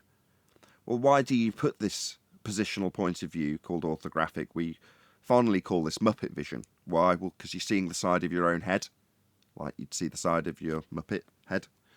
Well, orthographic view removes perspective. And what you're describing when you describe moving away from something and it dropping towards the horizon, what's that? What's that sound familiar? It's perspective. So we're utilising an aspect of perspective when measuring angles to the stars. And then that translates into a very useful relationship, i.e. the distance between you and it on the flat ground when measuring this angle. Now, while we're looking at this angle being measured in Muppet Vision, that's orthographic view, that doesn't include the very nature of the thing you're doing. That's measuring how high it is with relation to the ground it's above. How is this angle relating to whatever is on this line? Well, in this diagram, it makes it look like the limitation of this line ends at the sphere that they've put in. Well, it doesn't. The angle that you could be measuring could be to this red dot, which would put it 90 degrees to the ground here, way beyond the parameters of the sphere. Well, why? Well, because you're not using this sphere. You're using this celestial horizon in this depiction, but without any perspective. Because that's all they've done. Hijack perspective. 10th, did you want to start with the first of these three diagrams? Unless you wanted to add something to that, Brian. No, that's it, Nathan. Okay. Go ahead, 10th. Got your first Well, diagram. you can see, you can see here, it's not from the center of the Earth, it's on a plane. The first one, there's your altitude measurement. And then the complement angle would be the zenith angle. And that would be giving you, according to them, the zenith distance. The elevation angle that the sextant does only measures the elevation angle of the luminary above the horizon. It doesn't tell you distance. So what they say you do is you take that measurement, as you saw on the previous slide, of 40 degrees above the horizon. You minus that from the zenith of the observer, and you get 50, and then you times that by 60 nautical miles, giving you 3,000 nautical miles. They're the ones saying this. Now, if you go to second image, again, this is kind of funny. Earth's surface. Why doesn't it say Earth's center? I mean, can't they make up their mind? Well, as Nathan said, they're utilizing a flat plane no matter how they want to say it, because that's the only way it can happen. Can I just answer a quick question from chat? Sorry to interrupt. Ground position is where my mouse is now. GP. The position below the star, or in this case sun, or whatever it is you're measuring in the heavens. So the ground position, the position below it, that's what you're trying to find out. Yes, that third picture will show it quite well with the two battleships. Tell me when you're on that. Yes, marked with GP. Yeah, so there's a star or sun or one of the 64 main navigational stars they use in the the Air Almanac. Nautical Almanac has up to 200 stars, but they all pretty much like the Air Almanac because it's the most prominent stars. Well, when that star is somewhere over the Earth, directly below it is its ground position, and that's where they have the 90 box. So that's the zenith of the star over the Earth. And then you over here on any one of these boats are taking a measurement and gives you a different angle. So this is showing the intercept method where you actually think you're somewhere based on the previous day's log and dead reckoning and current and wind. And then you have to guess based on where you think you are. And then you go to the book to see where the book says you are based on the actual position of that sun over the Earth. And then you make your correction either towards or away from. But it still is perfect to illustrate that the angle, as the book said earlier, is an elevation angle and has to be a 90-degree box there at the GP all the way to whoever's on the ship with the sextant. And then the co-altitude is explained earlier. There's no way around this. This is from their own books. So if this was a 1 degree difference, just for the sake of the discussion, Brian, I don't know if you can see on the live stream what I'm highlighting, but all the different angles between these angle measurements for the boats, let's just say for the sake of discussion that they're all 1 degree different. And this is Polaris. Yeah, this is a great diagram, by the way, because it actually is drawn with a convergence point for the horizontal measurement that they're all taking as their horizon, and it converges at the line in, how would I say this? It's not graphical representation, the artist rendition, if you will. They've got a horizon line just to make it make sense. And they're showing like an above view. If you were in an aeroplane looking down at 3 boats that were a mile apart, someone says, "How do you get the 1 degree, giving you 60 miles?" Is it, Brian? If this was 1 degree in this depiction, would that be how I'd describe it? 16 nautical miles. Yeah, 16 nautical miles. I just don't want to get the terminology wrong. Or So, if they're just 1 mile apart, it's just 1 minute of degree. right. So 1 minute of nautical degree, mile. that's what I'm saying. You've got a minute of degree difference between each of these measurements, just so we can describe how this would look visually. So if this was in physical terms, there was actually 3 boats, they'd all be measuring along the same flat line because they're all getting 90 degrees to the GP. Straight away, not capable of being done on a sphere. Because obviously if this is curving away from the position of the GP for every single one of these boats on a curved Earth, none of them get 90 degrees to the star. None of them. But what you can see is you get a 2 for 1 out of the angle measurement. So each degree is translatable down onto the ground as one mile. 60. Let's get my tongue around it. As 60 miles for 1 degree. Get there in the end. So you can see how if these were, obviously they're not 1 degree, but if they were, that's how it would look if they were spaced a mile apart and there was literally 3 boats all taking the measurements 60 miles apart. Sorry. Brian. Yeah, it would look exactly like that. That's exactly how it would look. I mean, Or go to my next slide, and it'll you be can't. better. But I just But you can't. before you do go to the next slide, go ahead, Brian, and then I'll just add one more point. Go ahead, Brian. Yeah, I'm just going to say you can't measure the distance without the right triangle. The base of the right triangle is the measurement of the distance, because the distance starts first with a co-altitude distance in minutes of degree across the sky. Then that minutes of degree distance across the sky between the zeniths is then transferred directly down minute for nautical mile exactly. So 1,000 minutes of degree will become 1,000 nautical miles along the surface of Earth. And they use right-angled triangles, which is a straight horizontal baseline for this.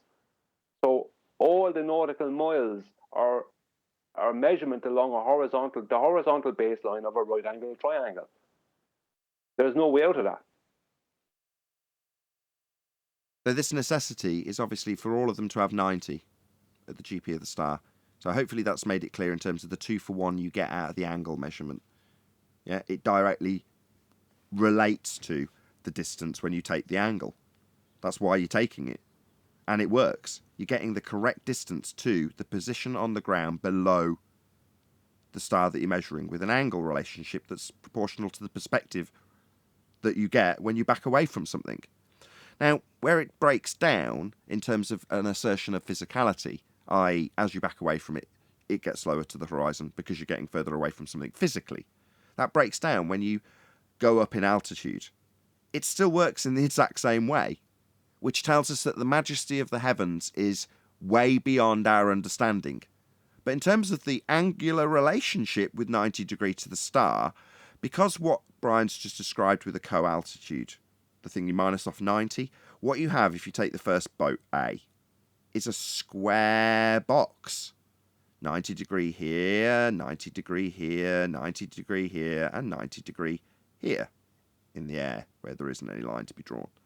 But in this depiction, you've got a box. And as you go up your position, up towards where you've measured your zenith, you can still take a line out with a bubble sextant and have the line that it meets still have a 90 degree. It's parallel. And that's true for all of them as they move along Earth's surface. So this is the box that was depicted along from the CERN in this diagram, the diagram previous from 10th's excellent collection, and I'm hijacking his point currently, so I'll keep this a bit brief. This is the box. 90 degrees here, 90 degrees here, 90 degrees here, 90 degrees here. That's the same as this box. So as you raise in elevation, you can still take a parallel. Let's just go back one more time to this diagram. There's still 90 if you're at elevation. So instead of being on the surface, you're in a plane and you're taking the same exact measurement, but just at altitude.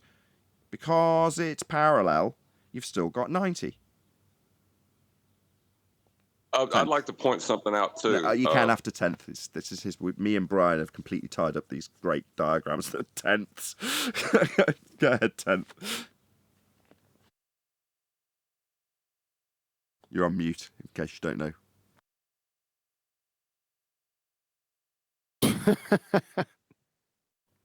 Tenth.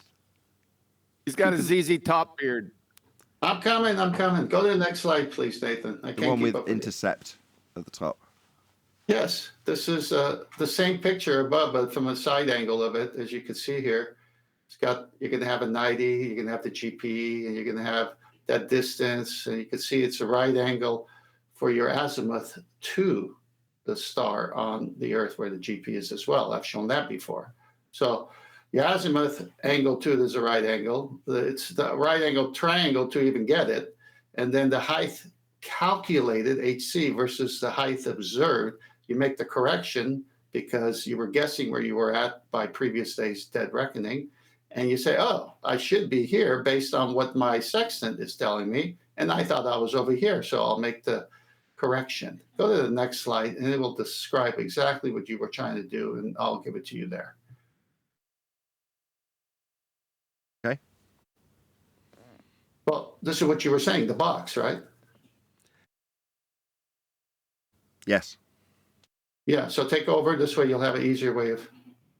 Well, exactly. You've got a box that gives you 90, and they're trying to depict it in this with a curve. Well, obviously, they've labelled it 90, so it's definitely not working off this curve surface that they're implying in the diagram.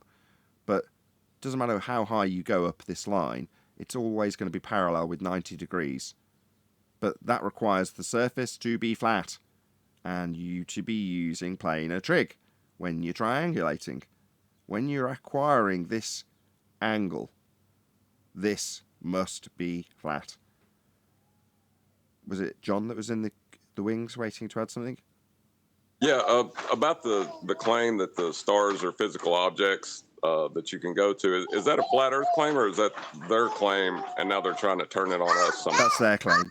Yeah, we don't claim that. But they have it.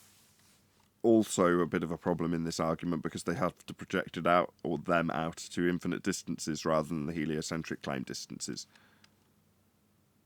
But yeah, they have a claim that they've got known distances to these celestial objects, including the sun and the stars. We don't claim that. Anybody else got anything to add?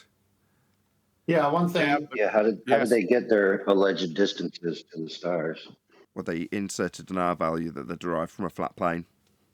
Anybody else? Yes. Yeah. Go, John. I'll go.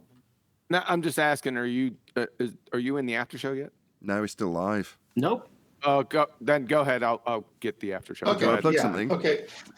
Well, they also say in their books that once this is all done, that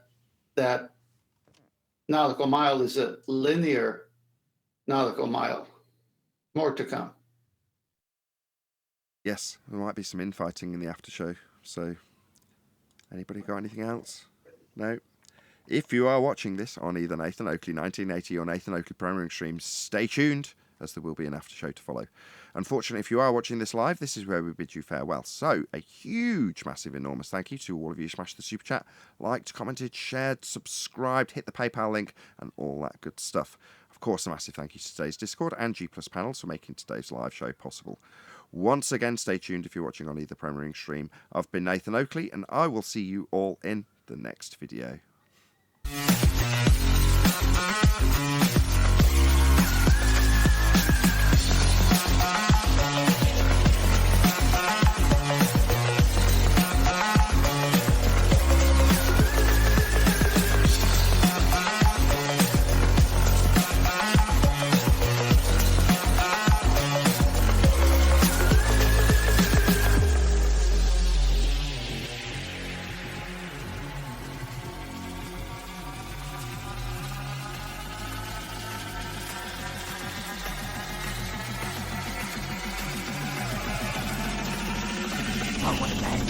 What a lovely day!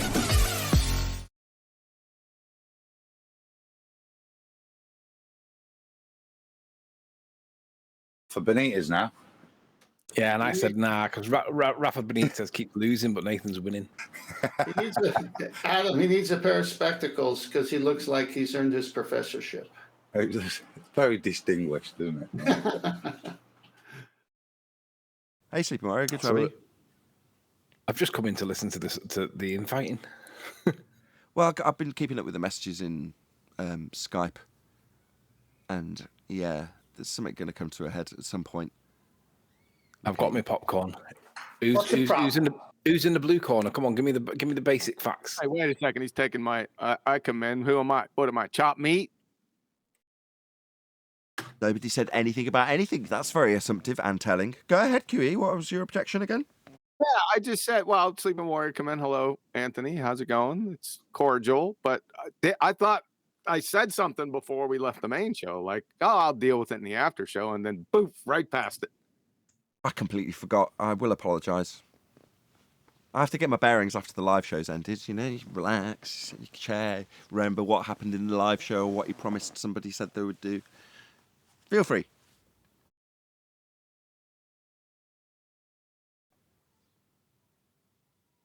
I've not been in for weeks. I've not done anything.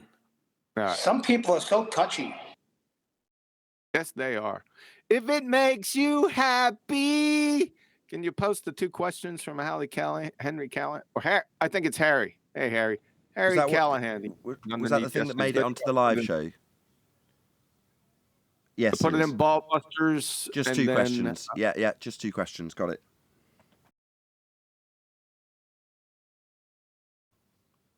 Is somebody going to read it? I'll read it. Go ahead.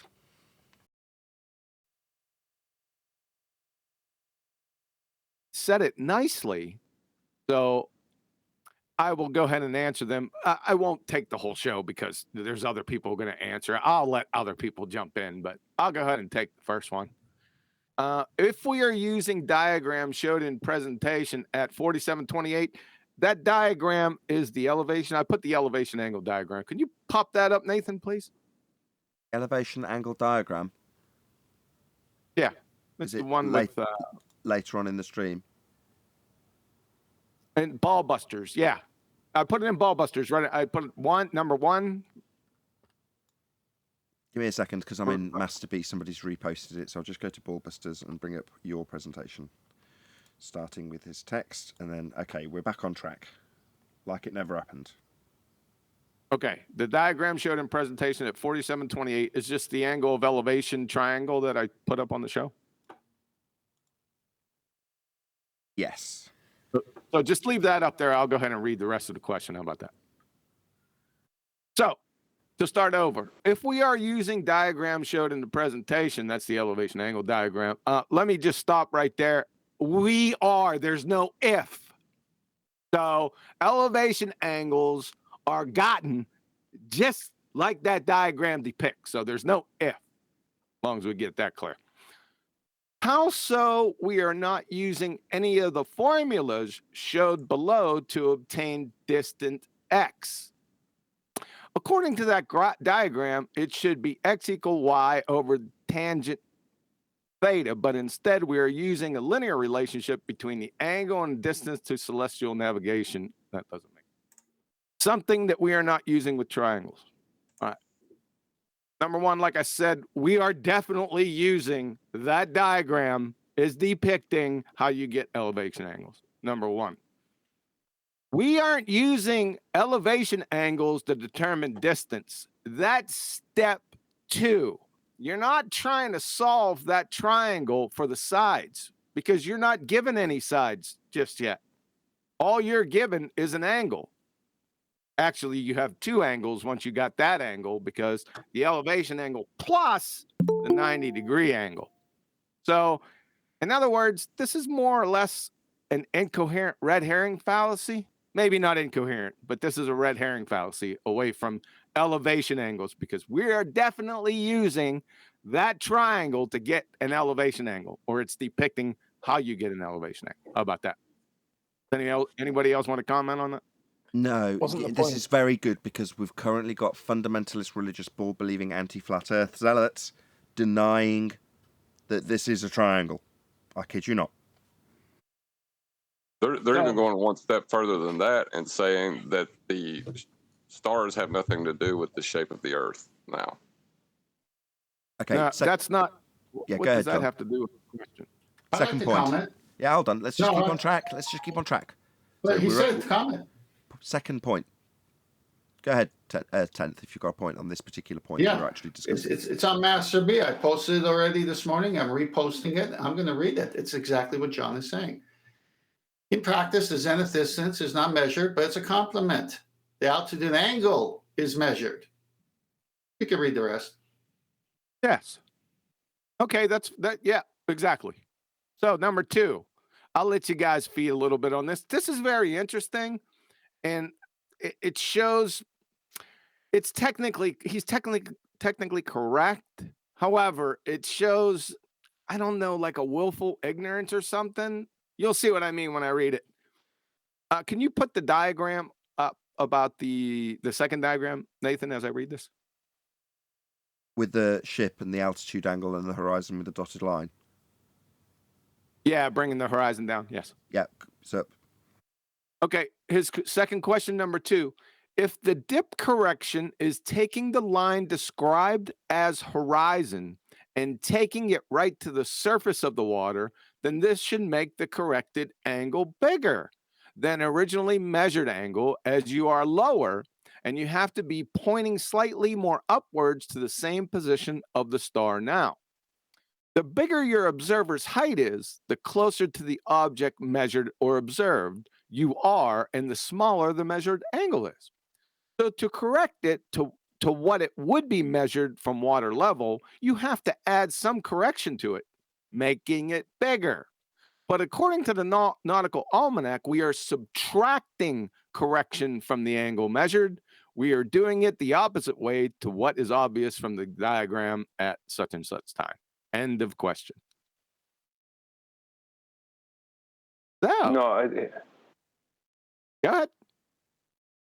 No, he doesn't understand the point of it. The point, what this is he's trying to argue about a point that is completely, I know who this guy is. He is such a chancer, this guy. I know him. I've been dealing with him for about 6 Where's he months. wrong? Anyway, hang on. You have to do dip and height of void correction. Otherwise, you don't have a right angle. It's like he doesn't understand that he thinks that you're creating a right angle at the boat, because what he's not doing here is stating that there is a celestial horizon, because that's exactly what he's really stating. And he thinks by bringing it down to the surface of the water that you're creating a greater, is it a greater, a bigger angle or whatever? No. He doesn't understand. You have to do dip and height of void correction to get a right angle. You don't have a right angle from the bow of the boat. Right, but that's not what he's saying. Listen to what he's saying. He's making a good point, right? I get his point. The difference in, hold on a second. What's the difference in the bringing your feet down to the horizon or bring the horizon to your feet? Is there any difference? You don't bring your feet. I can't see the image because it's not. Nothing to do with the horizon. Yeah. You're bringing your eye level down to the deck. Yeah, it's the eye to the surface of the water. Okay, so the eye to the surface. Okay, let's get fucking pedantic about it. So, what's the difference in bringing your eye down to the surface of the water or bringing the surface of the water to your eye? Is there any difference? No, there isn't any in this instance. Thank you. However, I covered this in the live show. Were you around when I covered this? When I spoke about acquiring the elevation angle at altitude and it making absolutely sod all difference to the angle. In other words, no, I wasn't here. Okay, well, I covered it on the live show just by coincidence, as I've just detailed. Huh. And I said that all that shows us is that we don't know what the stars are. His assertion, where I would pin him on that comment, is his implication is that they're physical. And if I assume it's physicality, as I raise in altitude, then I'm getting closer to it, therefore narrowing the angle. And as I go lower, or in your case describing the dip correction, bringing your eye to the ground, that widens the angle. But it doesn't. No, it doesn't work that way. Does it change the GP position of the star when you're navigating to it? No, it doesn't change it at all. You still have to correct, as Brian keeps saying, to get your 90 from a phenomena as opposed to from a tool that establishes horizontal. But if you were in the air and you, by coincidence, could see the horizon, you could still use a standard sextant. But it wouldn't make any difference to the angle, other than you'd have to correct for your 90 based on dip. That's height of eye correction. So how high am I off the ground? Well, 30,000 feet. Well, you just plug that in the same as you would if you were 100 feet up on the deck of a boat. Makes sod all difference to the angle measurement, though. That's because... Nathan. Go on. Well, I know where he's going wrong. Nathan, I just posted an image of Master B. Please show it. It's all about getting a horizontal. That's why, if anyone wants to go watch that video I did with Mitchell from Australia, dip or not to dip, that is the correction. You realize that the other two methods do not require dip because you do establish horizontal to the eye, the bubble sextant and the artificial horizon. Now, when you're at the ocean with the natural sea horizon, you've got to get your eye on the water line to create this horizontal. It's just that simple.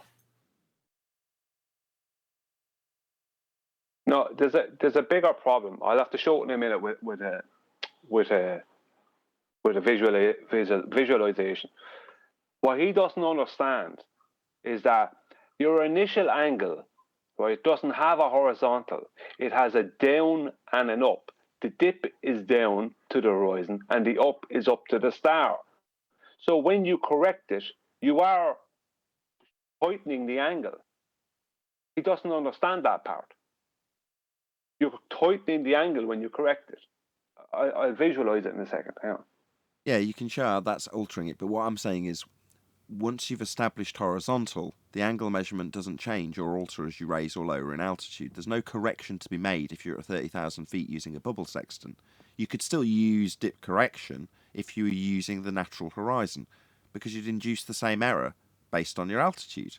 So you still have to correct to get 90. True. But the angle measurement, like I say, at any altitude, it doesn't. Once you've established horizontal, that's all you need. That and the angle to that celestial body. That's all you need. Yeah, exactly. In fact, there are certain versions of the bubble sextant that has a switch on it. That if you want to not use the bubble for the artificial horizon to give you horizontal, and you're low enough, you can go to the book.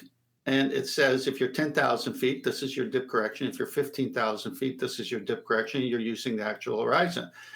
So they have some bubble sextants that act like a sextant would on the ocean, but you still have to take dip. But if you flip the switch, you don't need it anymore. You're just using the bubble and creating that same right angle. Right, and if you could do both at the same time, you'd see the horizon below the bubble level. So you'd essentially have measured incorrectly a wider angle than you should have done. Well, you're correct for that with dip, based on height that you're at when you measured that incorrect angle because you're using something that's below the position of your actual horizontal, which you don't need if you establish horizontal. Okay, Brian, got you. Yeah, there you go. Very simple. Are we done answering the questions? I think so. Thanks for going to the... But you guys love going to the sky for some reason with the bubble sextant. I don't know why. There's no correction. There's no Weasley room. You asked that the other day and I meant to answer. Because if you use the bubble sextant or the artificial horizon, right, you're using a tool, and then you can say, what's the tool for? Establishing horizontal. Anything to do thereafter? No. What's that you say? We've got to correct for a geometry? No, we haven't. Kind of puts an end to that bullshit claim that we've got a non-physical physical position that we can't see, can't measure, but we've got to account for in the form of a geometric horizon with dip correction. Bubble sextant just cuts straight through that argument. No, I've already established horizontal. There's no correction to be made. This wider angle on this diagram that Brian's got up now doesn't need to be corrected to get it to 90 anymore. Okay, plus, in that last image I posted, where it says horizontal at the eye line of the observer, that's the adjacent. All right. Well, his questions weren't about going up in the sky, right? His question was very simple. But I appreciate the color afterwards. Thank Yeah, you. we're about going up in the sky. He's talking about correction for dip. That's increasing your elevation. The fact that you're making a farce of it by saying going up in the sky, there's no difference. That's why I qualified it by saying if you were up at altitude 30,000 feet still looking at the horizon, the application of the dip correction is no different. If you're using the horizon at altitude, and he's asking about the dip correction, which is the same regardless, at altitude or not. In the sky or not. Sorry, God, I ruined my own point. They're both the same You thing. did. Thanks for getting right. Yeah, you could answer it that way, or you could answer it just directly. Well, isn't this question that this guy's asking assuming you got your angle from a flat plane and then discussing something else about that angle? Yeah, it certainly seems to be. Tacit acceptance of the basic premise. So we can move on from that. I think we answered the question. Sorry, it wasn't as concise as I would have liked there, Harry Callahan, but you get the idea. If you ask questions nicely like this, then they'll get answered. Just FYI. Can someone post the image in Master B? I can't see it. In addition to that, if you lie about requirements for triangles, for example, in my comments, I will immediately ban you from here forth.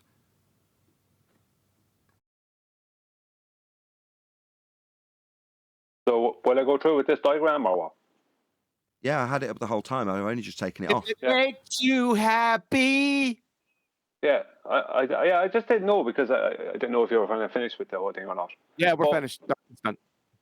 Okay. Well, if it's presenting now, we'll do it just very quickly. So there is your initial angle from the bow or from the boat, whatever. One line is down, one line is up. You just correct the angle down to this.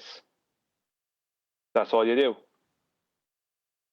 The angle becomes that. So which is more, that or that? This or that? Understand what I mean? Yeah. So, do you not understand? No, I do totally understand. Yeah. So that what he's correction asking is bringing the angle down to the ground so that you've got 90 degrees at the GP of the star. Yeah, well, you didn't have before when it was up here. You had an angle line down to the horizon and an angle line up to the star. But when you bring it down to the surface of the water, the angle line that was going down is now goes up. So you have a less area between those two lines, let's just say. Yeah. Well, this is where I like to get them, because if you put the angle down now, back to where it was a second ago, that one, yeah.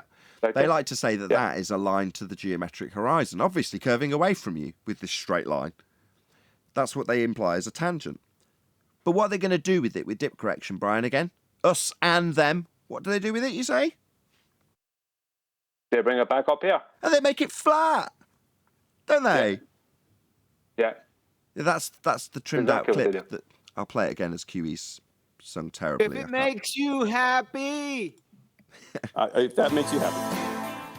Me, you were the one laughing, sunshine. Stutter for me. That's correct.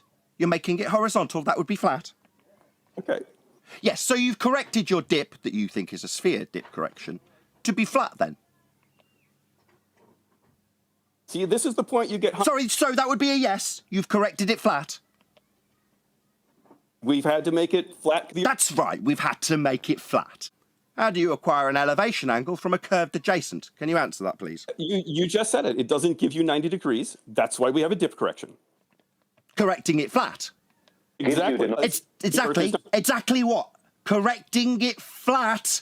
Correct it. You keep saying it and not realizing that you're making the exact point. The Earth's flat, and any preconceived notions of sphericity will be corrected, because if they weren't, you wouldn't get 90 degrees below the star. Is that laugh again? If it makes you happy, you can laugh at your own loss.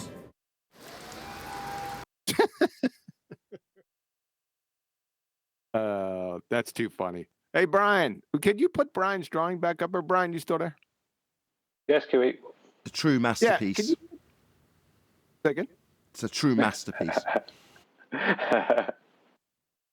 Yeah, I love these. I love these drawings. Can you put the corner of your angle right there up on the top as we're looking at top left-hand corner of the rectangle? Yep, no hassles. The picture consists of 6 lines and a star. Like that? So Frodo Thad, we're gonna deal with your absolutely numbskull comment right away, right here. You see, when you're up on that boat, is that supposed to be a boat, that rectangle? Yes. You draw like I do. You see, when we're taking that angle, right?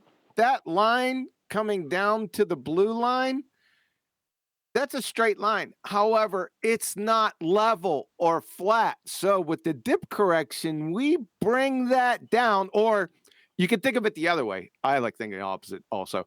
You could bring that up to your eye line, making it flat, like you said. That's dip. Yeah. See? Making it flat. If it makes you happy and it doesn't conjure any celestial horizons, you numpty dipshit. Thanks. Excellent. There's the other way. 7 lines. Once you make this one not be the flat plane. Very basic diagram.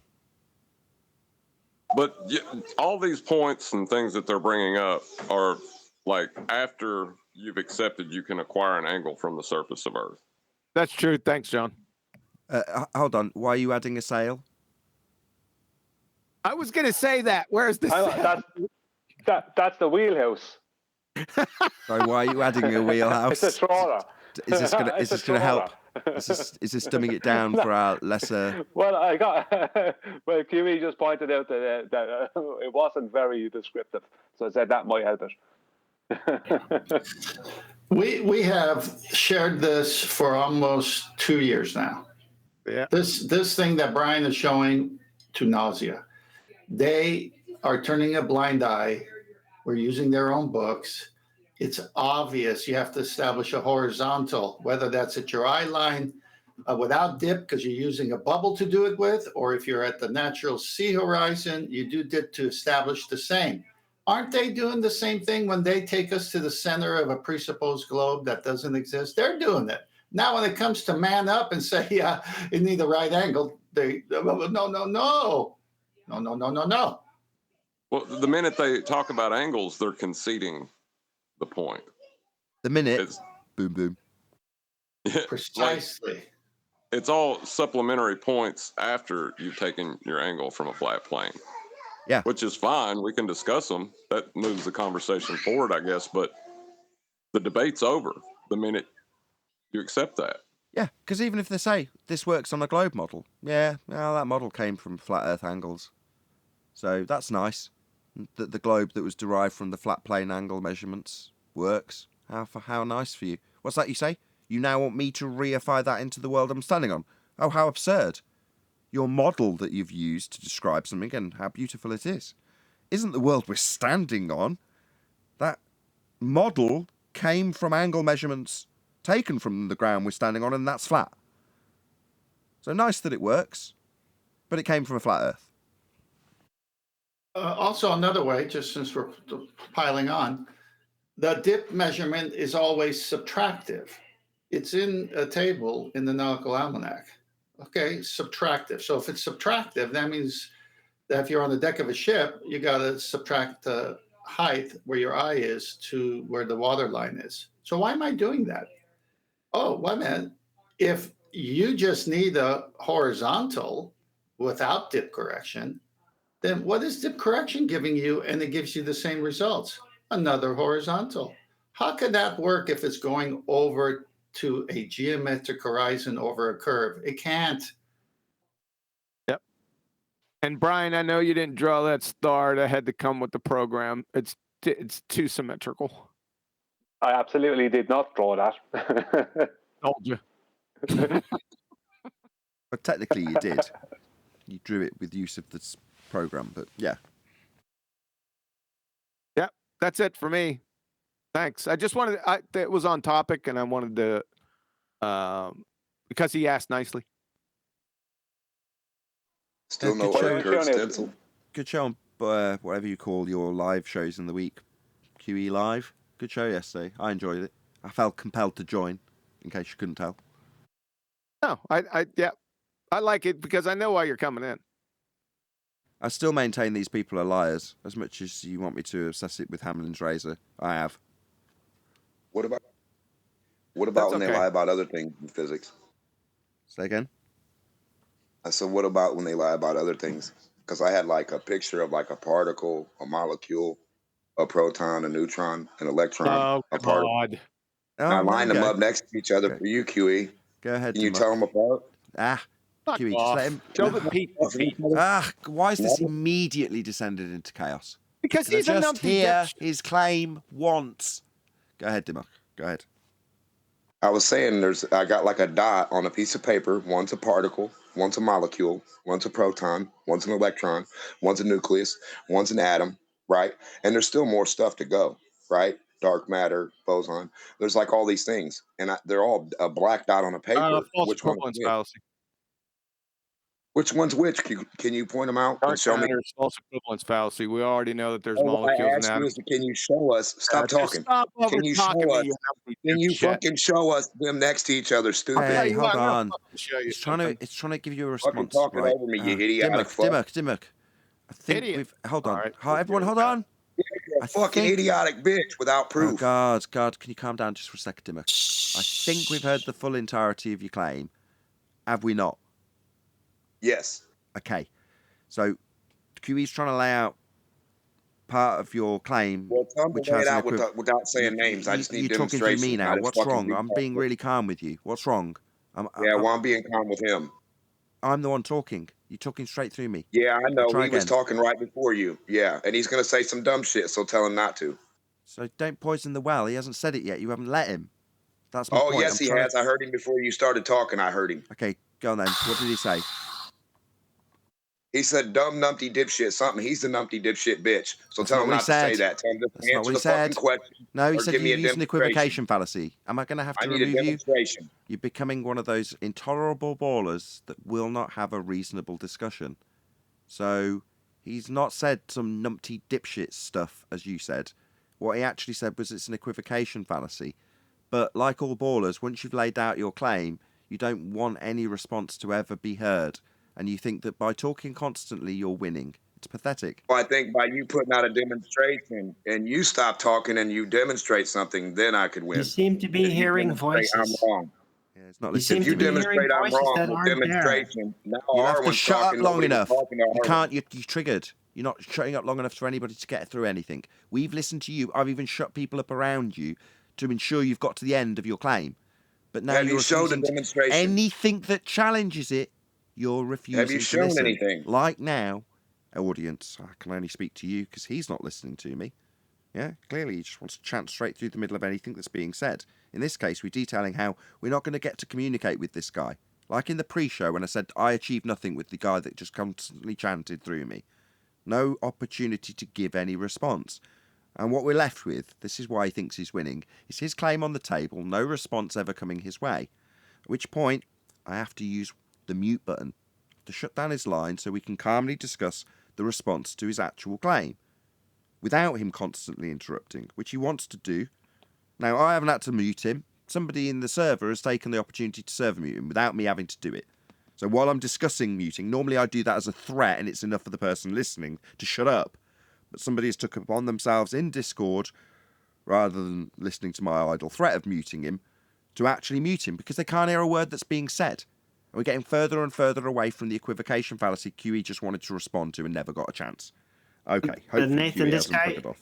Or if I may, for a we second. won't respond by rumpusing the crap out of the panel. Just shortly, I think this guy is having. Oh, like, you a will. lot of You'll trigger insist. issues. Yes, I will.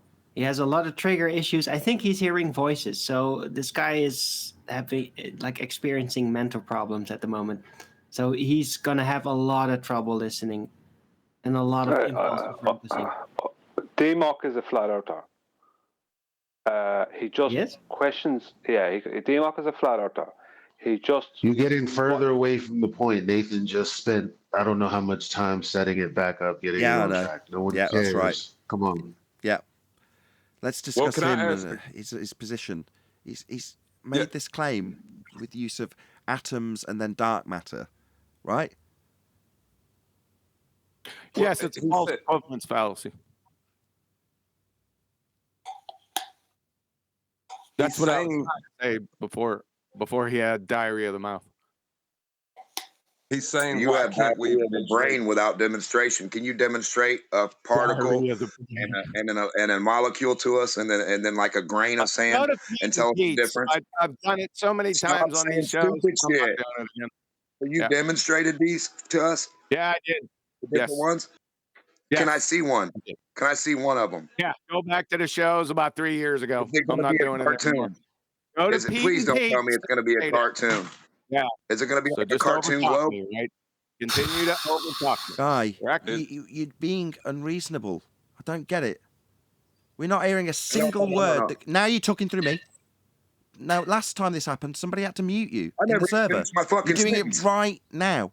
I Somebody did not even eventually will finish mute my you, fucking Dimmock. sentence. Right, they can't hear any responses. You're not tolerating any responses. They're intelligible. I never got done with my fucking sentence. Good. And I've had a lot of people talk over me. What I was going to say is all I need is a fucking demonstration. I don't need your guys' worthless words. I need a particle in my fucking hand, or turn your camera on and show me a particle and a fucking electron, a proton, a nucleus, an atom, and a molecule next to each other, lined up, real. Not fucking cartoons. Not what you say is what. Actually, the things lined up on camera, please. If not, then shut the fuck up and quit talking dog shit. Okay.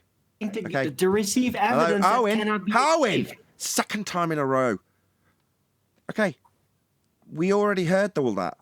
So our objections to your constant interruptions were totally valid, because we did hear that. That was heard and acknowledged. Unfortunately, the acknowledgement wasn't heard by you, because you chanted through every single word we've said since. Now we've heard it a second time. Is there any possibility that QE can get an uninterrupted, by both sides, Arwin, response to you? Yeah, he can show me whatever he wants. I'm waiting for him to turn on his camera. Not. I don't want to hear dog shit. I want to see the particles. I want to see them. You're Do into you chanting understand? straight What is away. in contention? Hello? Hello? Seeking your permission, not seeking you to have fucking verbal diarrhea again. No, I'm saying, can he respond without the verbal diarrhea you've immediately launched into with me before he's even started? Can you try and get a grip, please, Dimmock? Please. Yeah? And further to that, without. Hey, I need a 10 demonstration. seconds. I don't need verbal diarrhea. My God, I am going to have to remove you. I've got no option if you cannot shut up.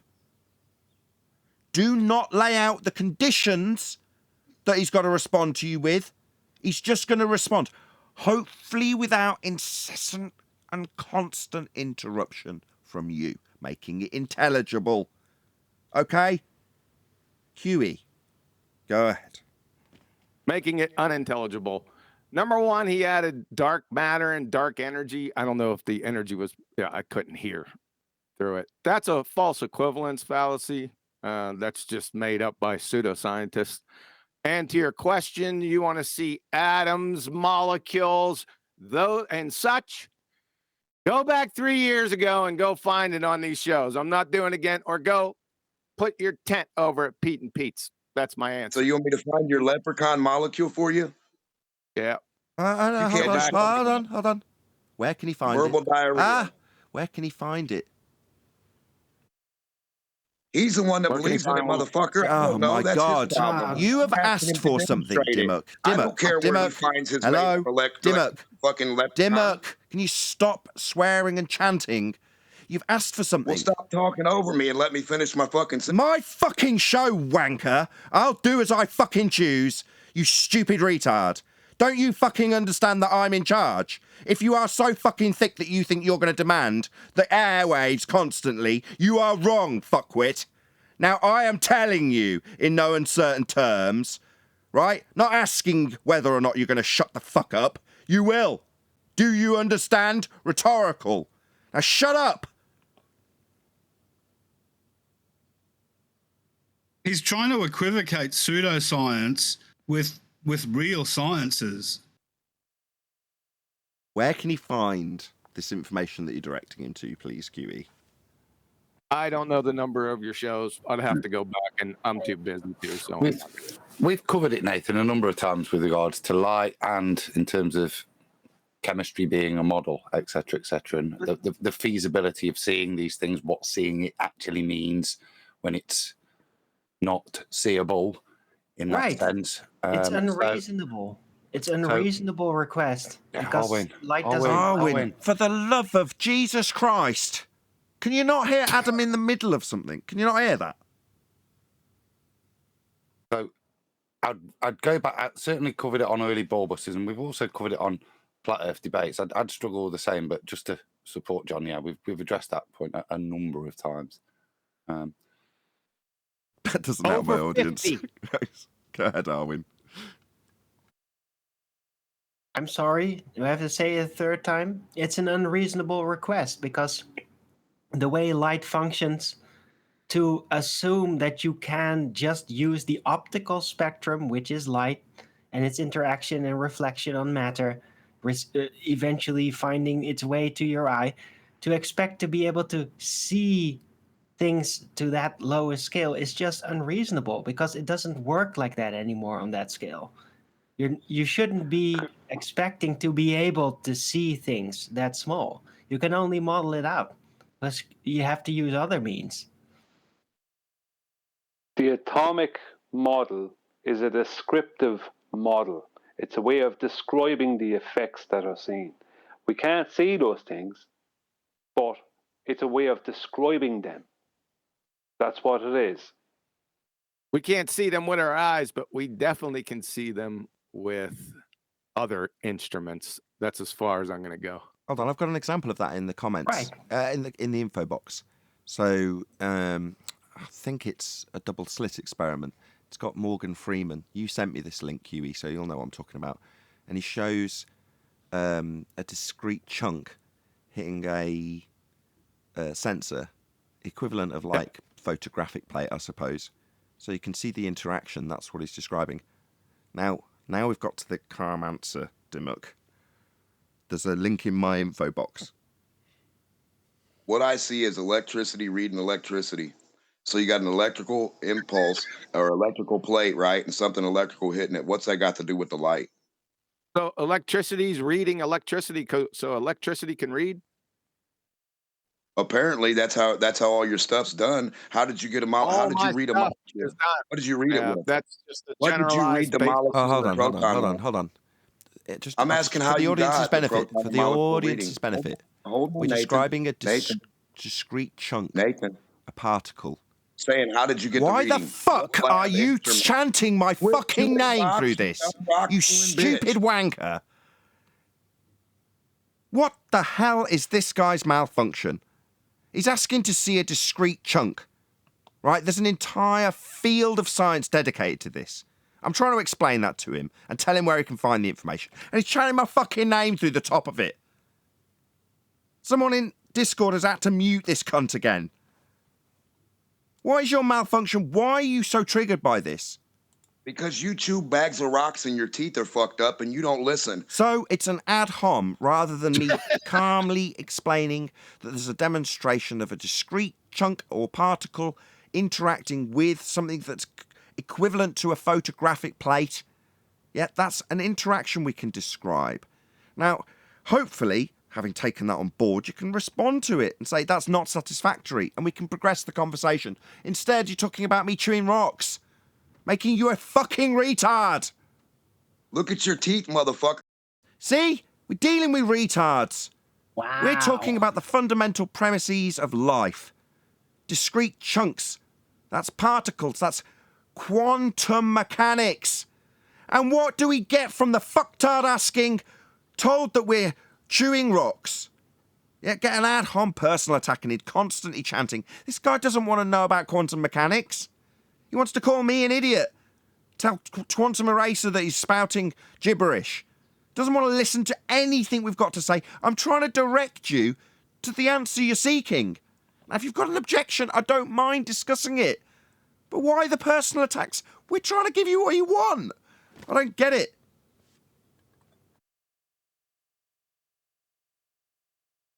You started the personal attacks. I'll quit them. Now show me a proton, a molecule, a fucking atom, separated right now live next to each other.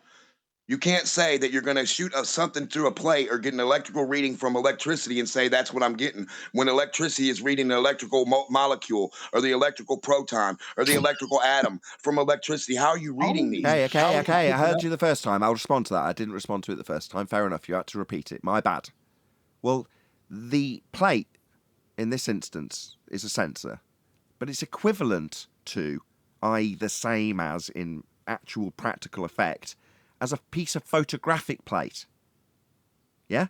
You can show the same exact interaction with a piece of plate that's nothing to do with the electricity beyond the photoelectric effect. Have you heard of that?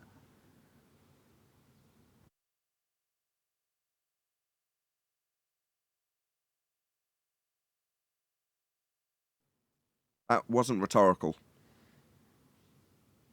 I think originally that's how it was done. Well, I think we should explore this logic with other fields of study, like bacterial studies. Obviously, it's not a bacteria. It's something to do with the glass. Don't mock him. I don't know. This guy has all the terminologies mixed up. That last statement he made no freaking sense whatsoever. No, it makes perfect sense. That's right. No, it does make perfect sense because of the equivocation that he used at the start, which Quantum Eraser pointed out.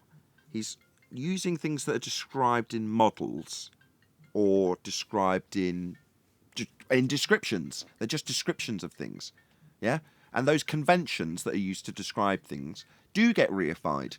So in many ways he's got a point, but he's mixing all these different subcategories together as one.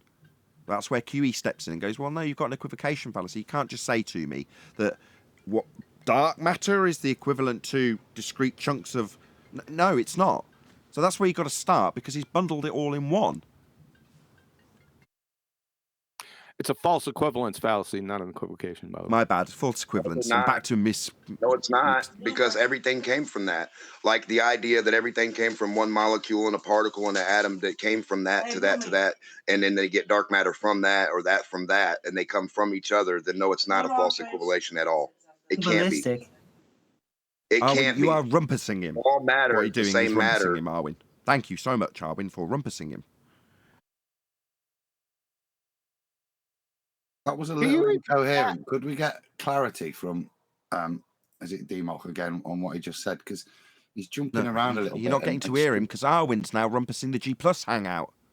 Well, they tell you that everything in the universe went to one big singularity, right? That singularity was everything. So what was that singularity? The particle of everything, the atom of everything, the electron of everything. I mean, or the Higgs boson, was it the God particle of everything? So when they say it's a false equivalence, it can't be. It cannot be, because all of their science stems from this. Do you understand that? Okay, thank you for eloquently describing how you're bundling all this stuff together. Yeah, I wouldn't. Yeah, that's why I subscribe bundle to it together that. like that. I don't see why you're needing to take the concept of the molecular theory and why you're using those more theoretical physics issues and bundling them together to question the validity of the molecular model. I'm a bit confused. Just because I think it's bothersome to tell kids that everything is a little circle, one being a particle, one being a molecule, one being an atom. Everything's just these little circles. When you clearly you fit these circles together, you have missing gaps in between. So my idea was that the string theory can't be right. Don't get that in. Oh God. Hold on. I'm just going to try and paraphrase what you're saying, as I see it as reasonable. You're saying that at the macroscopic versus microscopic level, you've got these orbital mechanics that are being applied and implied and sometimes reified into existence where they're just conventions. Am I correct in my summary? Yes, sir. Okay. 100%. Perfect.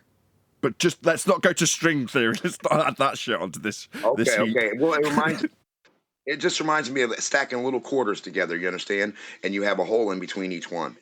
Okay. So that's where it leaves me. Okay. Now comes the answer time. So, if I was to describe the heliocentric model to you as a way of understanding the motion of the stars, in other words, I don't imply that we're actually standing on a sphere, but I do use that model to show you how the stars potentially move around a sphere in a description only. Yeah? Can you appreciate, without accepting, that concept? Well, yeah, for a demonstration of sorts, sure. But if the demonstration, just doesn't seem like it fits. You know what I mean? No, it doesn't. We're not standing on a sphere. But philosophically speaking, you can appreciate and admire the beauty of a model known as the heliocentric model to describe something. Merely to describe something. Yeah, it took a while. It took a lot of time and a lot of minds and stuff to come up with the things. Yeah, sure. I can appreciate that. Definitely. Perfect. Because it's a thought process. So long as we don't assume that convention or philosophy is actually the ground we're standing on, no problem, Exactly. right? Right. How is that any different? I didn't think we'd get this far so quick, I've got to be honest. How is that any different to another convention that describes the orbital mechanics of electrons, for example? Beyond Because I the want to know where the reification, I'm not there, nearly. Beyond the reification, if you don't reify it as that actually being what happens, just a description to try and understand something, how is it any different or any bigger of a problem if you understand that you're not going to reify it into physical existence? It's just a description. Well, it's fine, but what if there's like a way better one? That's all. To describe it? Well, squares. No, I'm not asking you to actually describe it. I'm saying, are you saying that should there be a better way of describing things like electrons? Yeah, a better way. So that way, like say in school, if kids have a better understanding than just like circles in their mind and how they think of it that way, and we say, okay, let's think of it this way, it could be a better way to explain it because this makes more sense for everything to go into everything. Like everything fits into everything. Like everything can fill every available space, I think that'd be better if there was a way to conventionally. Perfect. I've led you That's not how beautifully. it is. Oh, I've led him so beautifully. Sorry. So, would you agree that people who have tried to do precisely that have ended up at where you think these descriptions are invalid, which is at things like God particles? It's people attempting to do precisely what you're inviting after reification of these concepts that leads them to things like the God particle. Right. And I think it's weird because if they didn't go from that point, would they have been led to the exact God particle per se, like the way they think of it? Okay. Adam, did you want to talk about working outside of conventions, or what were you gonna pop in there?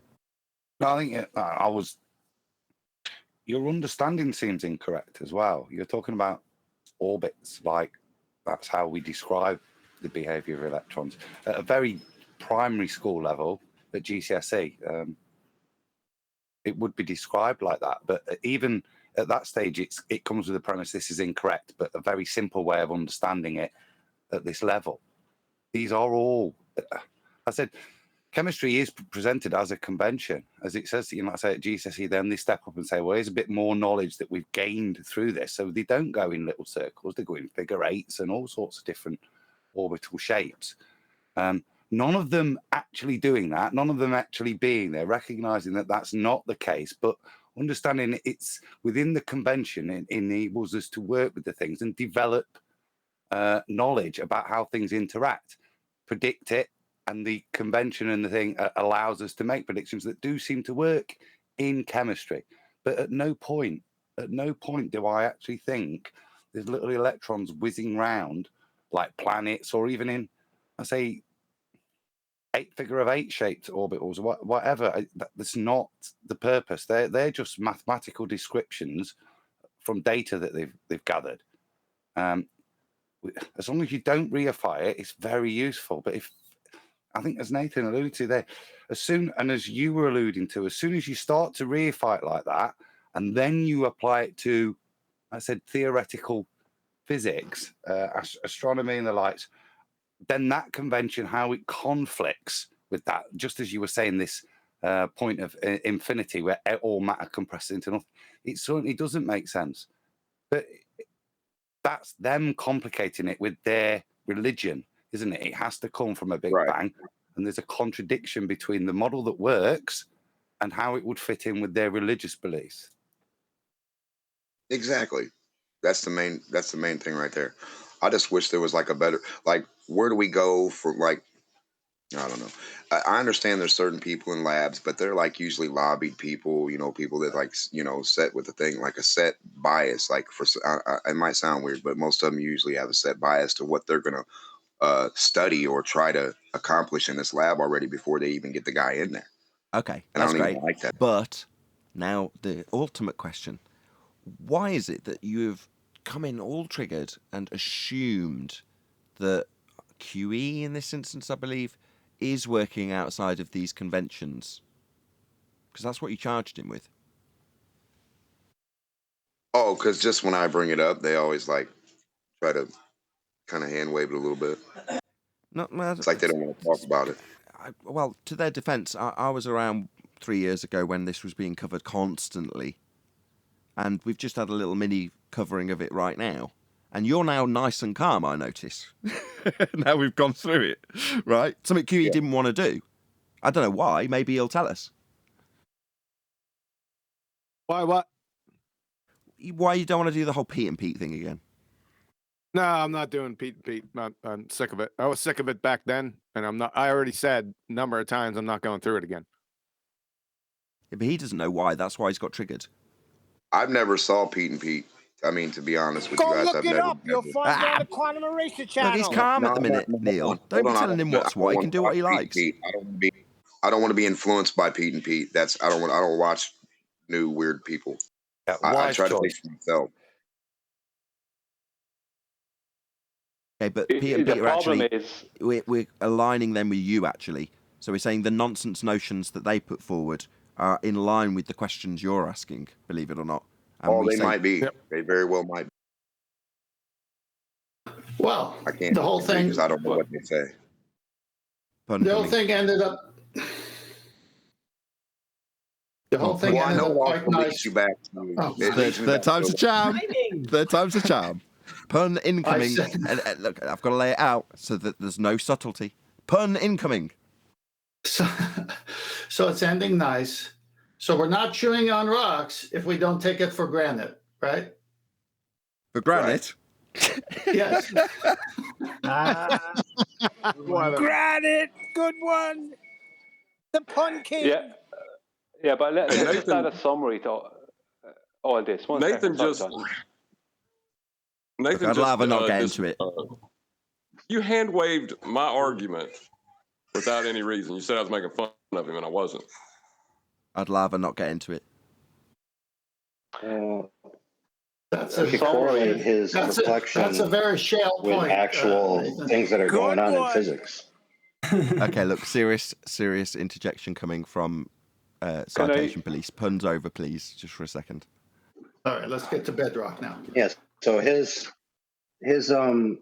scratching his head does have validity because there are physicists that are of late abandoning the singularity because they recognize that model doesn't work with observations anymore. Exactly. That's why it was worth discussing. But there's a bitter taste in a lot of panel members' mouths over other people who've done this in the past. He doesn't know that. It's not so much that, is it? I knew that would trigger him more. Check it out. There's ways of being. And I think if we go back to the beginning of this conversation, that's not what was asked. What happened was, you're not answering this, you're not doing this, I'm going to give a straw man and to say what you think things are and attack those instantly and shout somebody down. Actually, when we got to it, I think Dimmock realised that wasn't our position that initially was attributed to us, QE, and it is a bit frustrating year after year addressing the same point. And when they are Pete and Petey points, it is a little bit frustrating. But I think if you just maybe come in with a bit of the same attitude you've got now, then you wouldn't get the initial response. You'd have had what we got for the last 10, 15 minutes, which I think was nice civil discourse.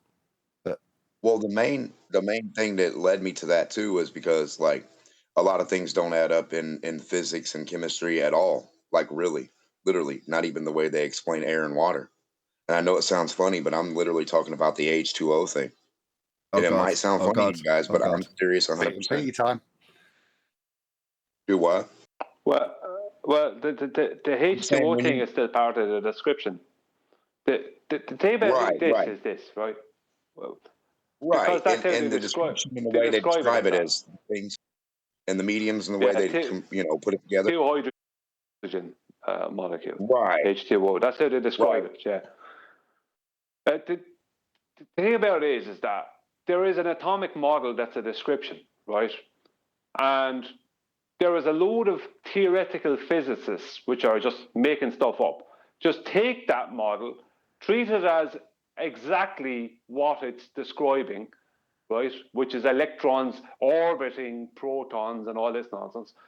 And then go and take these things and start adding to them, and they end up building these massive things in Switzerland that are probably based on them believing that this is exactly how it happens, even though they can't see it. And then it ends up with people like you and me before being very frustrated with it because they're just throwing out a load of bullshit to you and expecting you to believe it because they want to believe it. But that's not our position here. Well, the particle stuff, like if they have this big thing and they're smashing particles, or they can smash like an atom, or they can split the atom or whatever, right? If they can supposedly do that, I said, why don't you put ice cream and coffee in there? Smash them together. Is that going to make some great collision and do something crazy and blow up the universe? I mean, are you going to really smash an atom of coffee and ice cream? So to me, this seems idiotic, like all of it. So like when I go back to think, even what we breathe. Even what we breathe, when we take in air, and we can even push out more than we pull in.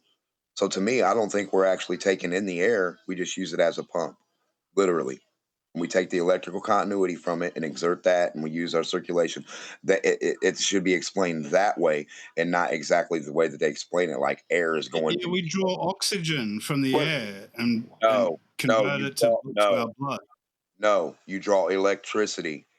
You don't draw oxygen. Listen, I just told you that's the opposite of what you do. Don't say the opposite after I say that. I said you don't take the air in your blood. You breathe the air in your lung sac, and it goes right back out into the atmosphere. Oxygen. Listen, you push more out than you take in. How are you putting some in your blood? Because your lungs absorb oxygen from the air so that they can reoxygenate your blood cells. That's what you're saying. That's what you're saying without evidence. That's what I'm trying to stop. Just hold on, everyone. Hold on. Hello. Just want to get clear what he's claiming. Are you saying that as you breathe, you give out more oxygen than you take in? You can. I can breathe in for 3 seconds and breathe out for way more. But that would mean hold on. That would mean that if somebody put a bag over your head and taped it shut, you'd die of too much oxygen? No, you die of no circulation. You don't have any electrical continuity flowing in that air. As opposed to no oxygen. It's just a certain. You only have a little bit. So if you put the bag over your head, you only got like a couple pounds or inches or whatever of that amount, and you only have that electrical continuity in there. So you can only exert that much. Once that's gone, you're done. Hey, can he define what electricity is, please? Brown bag. See, this is why. Ugly girls. Well, this is why no fish have aerators in water. Really, then there's no aerators in lakes. Okay, hold on. Rivers. I asked you earlier if you knew hold on. I asked you if you knew what the photoelectric effect was, because part of your not liking the demonstration of quanta was that it was utilizing a principle that had an electrical effect. That was your objection. But now you're saying that we're not breathing oxygen, we're breathing electrical continuity or something. Yeah, I'm saying everything's electricity, and when they tell you, okay, I got a pair of cockroach antennas, and they're going to give you this reading of 5.9 for this, or this chemistry of this reading, and everything's from an electrical continuity, it's all from electricity. I'm not arguing that, but I'm saying they'll tell you this electrical reading and this electrical reading is something super different from each other when it's all fucking just forms of electricity, different amounts. What do you mean? Define everything's electricity. electricity? What the fuck are you on? Yeah, dude? what do you mean everything's electricity? What do you mean? I mean, water is liquid electricity. Air is air electricity. Really? It's all Define electricity. Okay, yeah, I Water, agree. air. What is electricity? He's gone the Water and plaid. Hold on. QE's asking you to define electricity. What do you mean by electricity? What Water is and it? air. That's That's not the only way you electricity. can describe it. Water and air isn't electricity. Yes, it sure is. What do you I get didn't ask you electricity to from? describe it. I didn't ask you What to do you get describe it. I said electricity from? define it. What do you get electricity from? You get it from water. Hey, we're talking Define about... it! Everyone stop. I don't want this to descend into chaos Water. again. Dimok, we don't want it to descend into chaos again. So... Okay, well, my definition for So that means electricity is air and immediately water. talk over me. No, it doesn't. It means I'm pausing for breath. Your definition. And the guy who's not helping. Right. We're doing something called the Socratic method. So rather than us constantly talking at cross purposes about a word we're using, we're saying, as it's your description, your claim, your word in this instance, can you define for us what electricity is? The flow, resistance, anything that resists another thing, air and water. Well, that's resistance or impedance. Yes, anything that puts That's off not continuity. No, that's not Kinetic no. energy. Yes. No, that Yeah, isn't. that is electricity. It all is. That's what I'm trying to Okay. tell you. Everything is. You're How Do can you you have not? a citation for that? Because that's resistance. Yeah, if you rub your feet on the carpet, No, you're going to a shock the floor. citation. If Stop. We're not going to talk past each other. Stop. So we're saying... If you fly can a kite, stop? you're going to get a That shock. means stop. How many times? It is... You're going to let this You want a descend into chaos? citation that You water are. produces Someone's going electricity. to start muting you in Discord because you're being intolerable again. So I'm saying... No, I'm saying I'm trying to so ask the question. it doesn't of matter what you want, happens. you You're know. going to hog the mic indefinitely because you can You're still not sense making no that we're sense. going to make a fuckwit of you. So therefore, it's time for him to descend the show into chaos, not allow a reasonable discord, talk constantly. That's what you think's going to happen now, is it? Push a malfunction. We've asked you to define what electricity is. You haven't done so. And I've therefore asked Air you and for... water. Oh, I God. told you 50 Somebody times. mute him. You dumb Cunt. fuckwit fuck. Cunt. Stop telling me I didn't. Cunt. We've asked you for a citation, cunt. Not for you to constantly verbal diarrhea over the top of me. So, can you cite what you have claimed with resistance? Can you cite that? Do you know what that means? Yeah, anything that moves, anything that has resistance. No, citation. Do you know what a citation is? You know what my words are, you fucking... They're not a citation. I know they're not that. Damark has a few things mixed up here. It is his own citation. A few things? No, this guy's lost control. He's a perfect example of somebody that discovers Earth is flat and then everything is wrong. Throw out everything. Okay, yeah, but we're talking about a specific word. He's used it. Electricity, right? He's talking about something and we're asking him to define it with citation so that we're not talking at cross purposes and descending into chaos. But he refuses. It's just ad hom time. So we're not going to move forward. You're not going to define electricity for us with citation. Everything you do is electrical. Stupid fuck. Stop asking me. Why are you ad homming me? I don't get it. You're not offering us a citation. You're offering us an ad hom fallacy. I don't get it. Come on, why you always talk like somebody shitting your cereal, bro? What's wrong with you? Why are you saying fucking water's not electricity? I don't get it. Are you kidding? Because water and electricity are different things. That's why. Stupid Water is retard. electricity? Yeah, that's why. You've just had Brian laying out for you, knowing certain times, and what are you doing? Water You're talking straight through the top of us. So we demonstrate you a fucktard, and all you can do is chant. It's very irritating. Shut the hell up when you make your assertion that water and electricity are the same thing, you stupid dick. No, they are not. What part of no, they're not, fuckwit, don't you get? So we're talking about something that you don't understand when you use the word electricity. You think it's fucking water. Okay, retard? That's why we've asked you to cite it, you stupid dick. Because you think it's fucking water. Like a dick. Like somebody thick. Like somebody that doesn't understand what the fuck electricity is. That's you. That's why we're asking you to define it with citation, not ask for a load of fucking ad homs. So, we're here because so fuckwit, Shut your stupid mouth and get us a citation. Don't tell us that electricity's water. That's exactly what it is, you. It's not, you stupid retard. It is, you dumb. No, it isn't.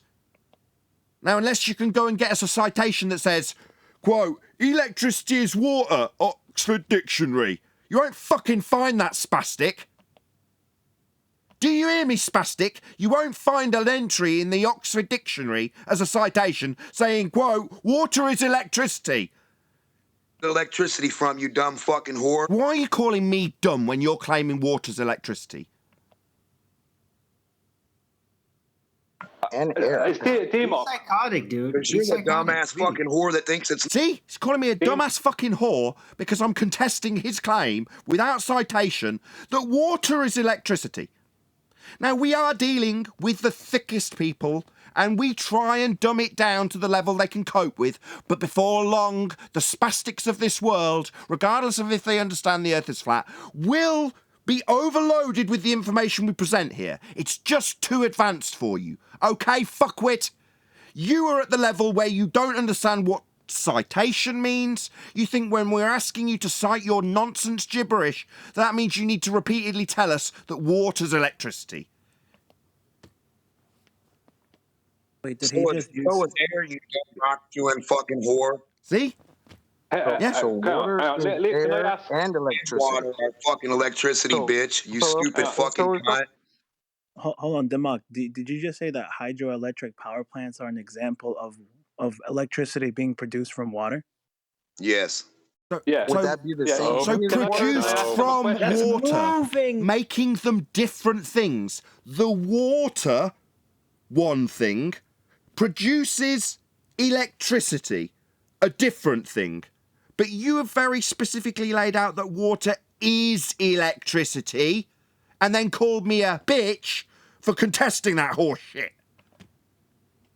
Yeah, D my good. Water produces water. That checks out. Well, the thing So, is, are we going to get a citation? Is it just the chaos?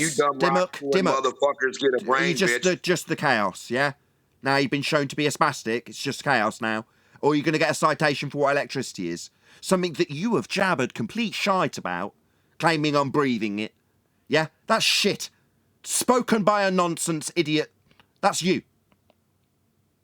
Okay? You're not going to call me a bitch when you're telling my fucking audience that water's electricity. It is, you dumbass fucking cunt, bitch. Share your pain. I'll let it all out. Tell me I'm stupid because I understand water, electricity to be different things. You rock chewing fucking whore? You don't understand anything, bitch, but what's in a fucking book, you parroted head ass bitch? What you've just fucking repeated 100,000 times. I don't give a fuck about a citation, you dirty ass rock chewing British bitch. I don't give a fuck about that. All I'm trying to tell you, dumb cunts, is when you compress fucking air with your lung bag that doesn't soak up any fucking air in your lung fucking blood, you dumb bitch. You don't got any air in your blood, motherfucker. You just have fucking flow, current, just like water. Water moves. Currency is electricity. Current. Okay. Current. The flow of air. Let's hold. The air has current. The school of Demok. I don't need a citation. For goodness sake. Rock-headed dumb bitch. The school of Demok You done? has spoken. Are you quite finished? All right. Really so sounds silly, bro. let me answer that to him. He says there's no air in your blood. Okay. So then I want him to explain to us what is decompression sickness and how it occurs. So Tell us what the bends are. Who gives a fuck? Show me the fucking air that's in your blood. Give me some fucking air out of your blood. Air. There we go. You ask him something, he says, show me. Come on. You're asking me what something is going up and down? What the fuck does that got to? What the fuck? It completely contests your claim that we don't have oxygen in our blood. Yeah? That's what it does. But you have no vague clue what he's asking you. So instead, you're going to chant, descend the show into chaos, again, because you'd rather that than be shown to be a spastic, which is what you are. He just said because it has current. You are fucking retarded just because... No, you don't just get to call us retards when you're claiming water and electricity are the same thing. Yeah, you don't get to do that. But from a fucking water that's not suck in the fucking oxygen. Your car D-Mac. tire uses the air, but it does not take in air to the Let fucking it rubber. go, You don't man. have to take in air to Can the I blood, can I bitch. ask? Let it go. Demo, You I'll don't wait. have control. Admit you don't have control and let it go. This is what happens You're if you out have of the control. show. Hang on. All Let the it go. geniuses get Leave me together answer one of and D-Moc's rewrite questions. everything. Leave me answer one of D-Moc's questions. D-Moc, when you breathe in, right, you breathe out more than you breathe in. But when you breathe in, right, a breath, right, you only take a portion of the oxygen out of that breath. The rest of the oxygen comes back out along with carbon dioxide and other things. You only use a small portion of the oxygen. One second, yeah. You only breathe in, like, you only use a small portion of the oxygen that you breathe in. That's all you use. And most of the time when you're breathing in, you've already got But the other air thing you filling said your was lungs. that current. Current is electricity. Current is just that it goes in a direction. I'm gonna get to Listen, you pull it in, electricity you now. pull it in, you pull it in, right? You pull it in, you force it in, then you push it out.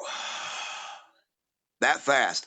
How much fucking pounds or amount of air do you think is now in your blood? Well, I'm convinced Did you not- water is did you not electricity. have any You air- don't breathe like did you that not all have the any time. air in your lungs before you breathed in? Can you demonstrate this live? Can you demonstrate a liquid taking in air bubbles, please? Sorry. The question is, can we demonstrate a liquid taking in air bubbles live? No, not air bubbles. Hold on. No. Blood. Blue that lacks Uh, oxygen. this guy's descent into madness, right? I know I've Oxygen can paraphrased dissolve- our own flat Earth journeys with people like this on many occasions when we're frustrated with our own ignorance. We don't know how to defend it, and we get just as angry as what we assumed he was, which is an anti-flat earther in pain. Well, no, he's just an ignorant dude. Can I just You're ask the you one ignorant question? one because you don't understand how fucking pump. Yeah, water is electricity, isn't it? This is I'm not ignorant. I just think water is electricity, and it's worthy of calling my opponent stupid because he doesn't understand that water is electricity. Demok, Call me a you breathe bitch. out, Yo, call me a bitch because I don't think water's electricity. Go on, call me a bitch. Guys, this guy's having a... Go on, Spacker. Off you go, Dumbo. Tell me I'm stupid for not thinking water and electricity are the same thing. You are this motherfucker ever on this motherfucking pain. show, you That's right, stupid, share your worthless pain. bag of shit. Share You your pain. dumb bitch. Share Show your me pain. how water doesn't produce electricity. Produce electricity? I thought it was the same thing. It's not producing it, So then water- it's not the same thing then, it's producing it. Water can produce it. Hydroelectricity. Yeah? Water producing electricity. They're not the same thing then as you claimed. I mean, it seems you're going against your own claim now, the kind of thing a spastic would do. Contradicted yourself. Can you guys hear me? Well, hydroelectric dams use other things. They use mechanical means to Yep, produce we hear you. electrical charge by passing a conductor through a magnetic field. This is fucking retarded. Yes, It's it gone is. beyond stupid. Yeah, that's how. Yes, we that's how hear you. hydropower works. They don't derive electricity from the water itself. That's Your not how motherfucking lungs are a pump, and they pump the fucking air, and they pump it in, pump it out. You don't. Profound. Well, I'm D-Mock, convinced you are water a is the genius. same as electricity. Continuity from the current of the fucking pump, you retarded motherfuckers. It's the continuity of the pump, you stupid motherfuckers. Okay, got that. Check. They're shaped just like a fucking. Oh, buddy. Put him next to Zanuck with the valve. Valve and a pump. I've worked at a hydroelectric dam. Let me go ahead and set this straight. The electricity is produced when the water pushes the wicket gates that turns the rotor through a magnetic field. Okay? That's a magnet, right? And the conductor produces an electrical charge. That's a change in potential that can be best described as electrons changing valence. That's why we use metals to conduct electricity. This is stupid. Exactly. The water's you just could used to just call turn the turbine. That's all it does. You could just use that water and call it electricity. So the electricity. But the whole thing is the whole thing is that he says that hold on, D-Mac. I was trying to sit. What's in it also? Jeez, man. Holy shit. Hello. Stop. Can you guys hear each other? Yeah, I can just about make out No. a half decent Yeah, we conversation. can. The only problem is people like Arwin decide that middle of sentences doesn't matter. He's going to talk. Middle of me answering you, QE. People like Arwin decide that doesn't matter. He's just going to talk anyway. May I say something? I thought John's response was beautiful, but with this guy, John, you're damned if you do and you're damned if you don't. Yeah, I'm just a subject matter expert. Why would you listen to me? Yeah, we shouldn't. Chocolate had a good. Hold on, before Brian goes, can chocolate?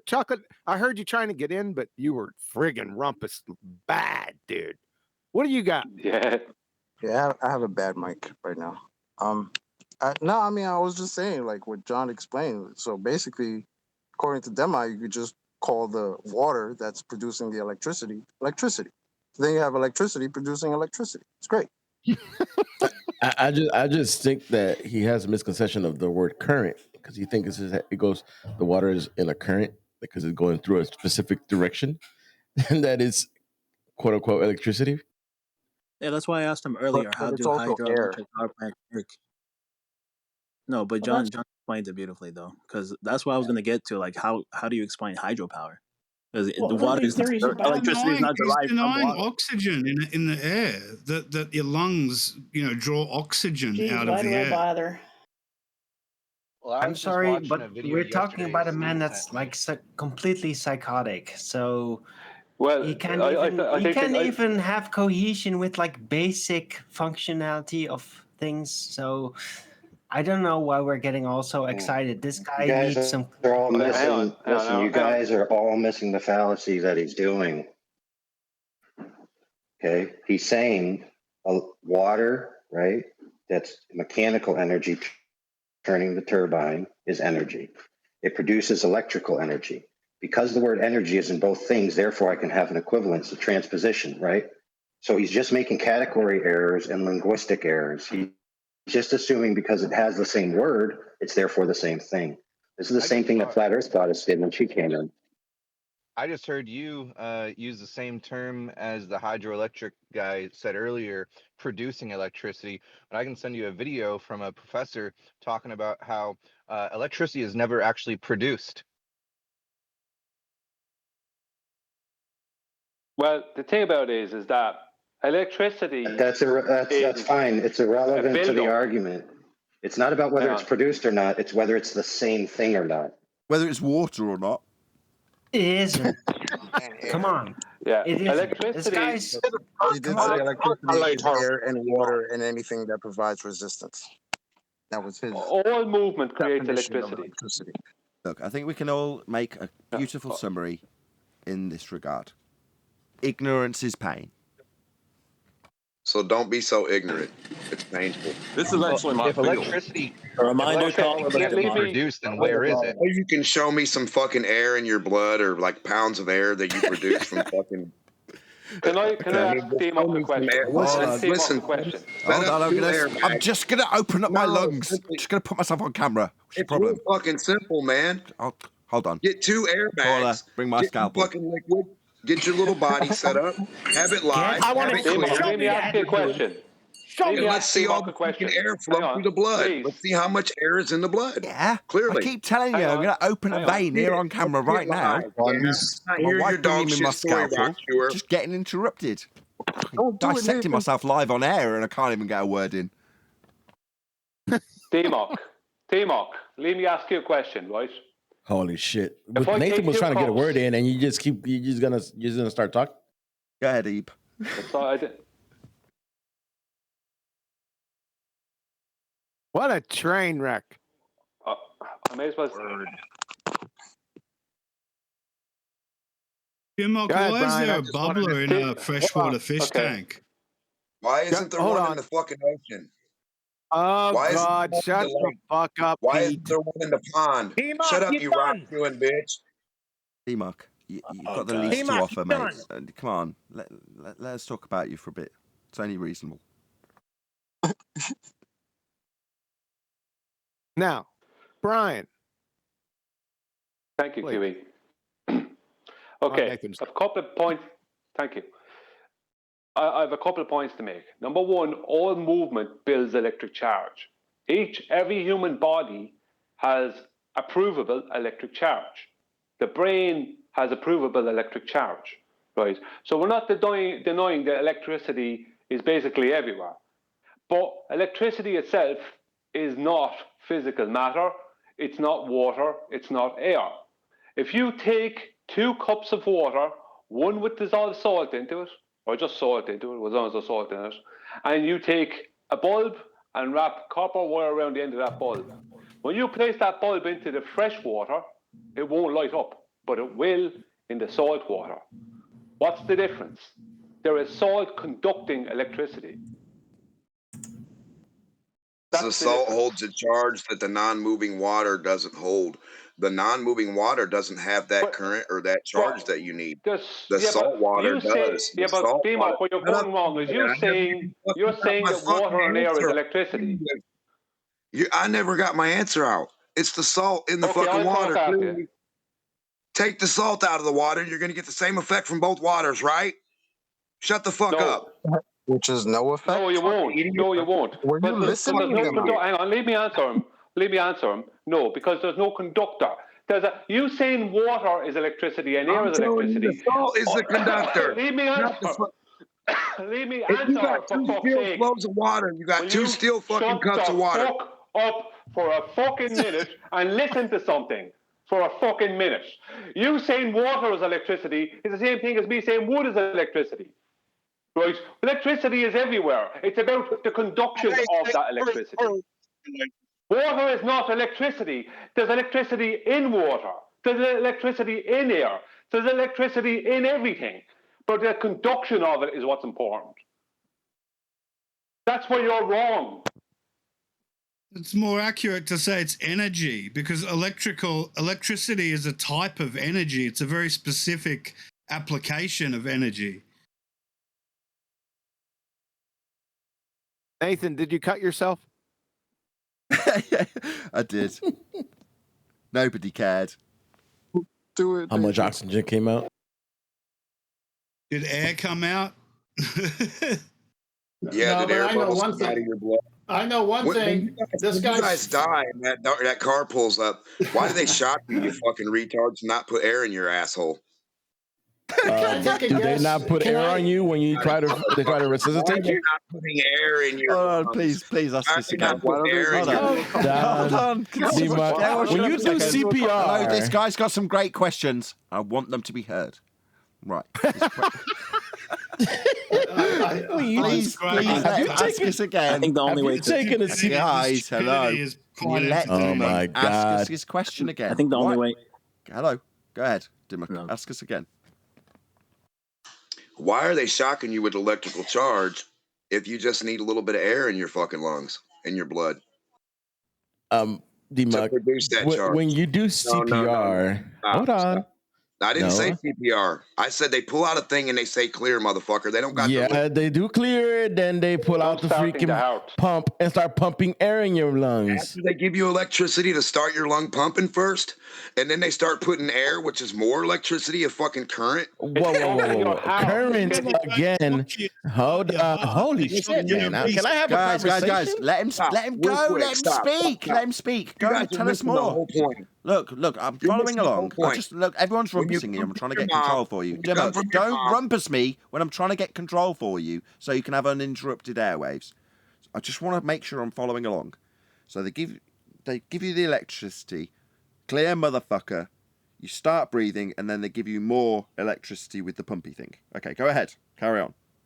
Yes. Now, when you came out of your mom, you had a jumper cable that was the umbilical cord. That gave you your first initial fucking electrical fucking continuity from the push of the fucking blood flow, just the currency of the blood. No, the reason I say water is electricity and air electricity is because that's all that can be produced when they start moving. That's what you get. That's what you gain from. That's what they are. That's what they become. The reaction of them is that. So basically, they are it. How can they not be? So when you first get your initial fucking jump start from your mother, and then they cut that, that's when you need to start breathing.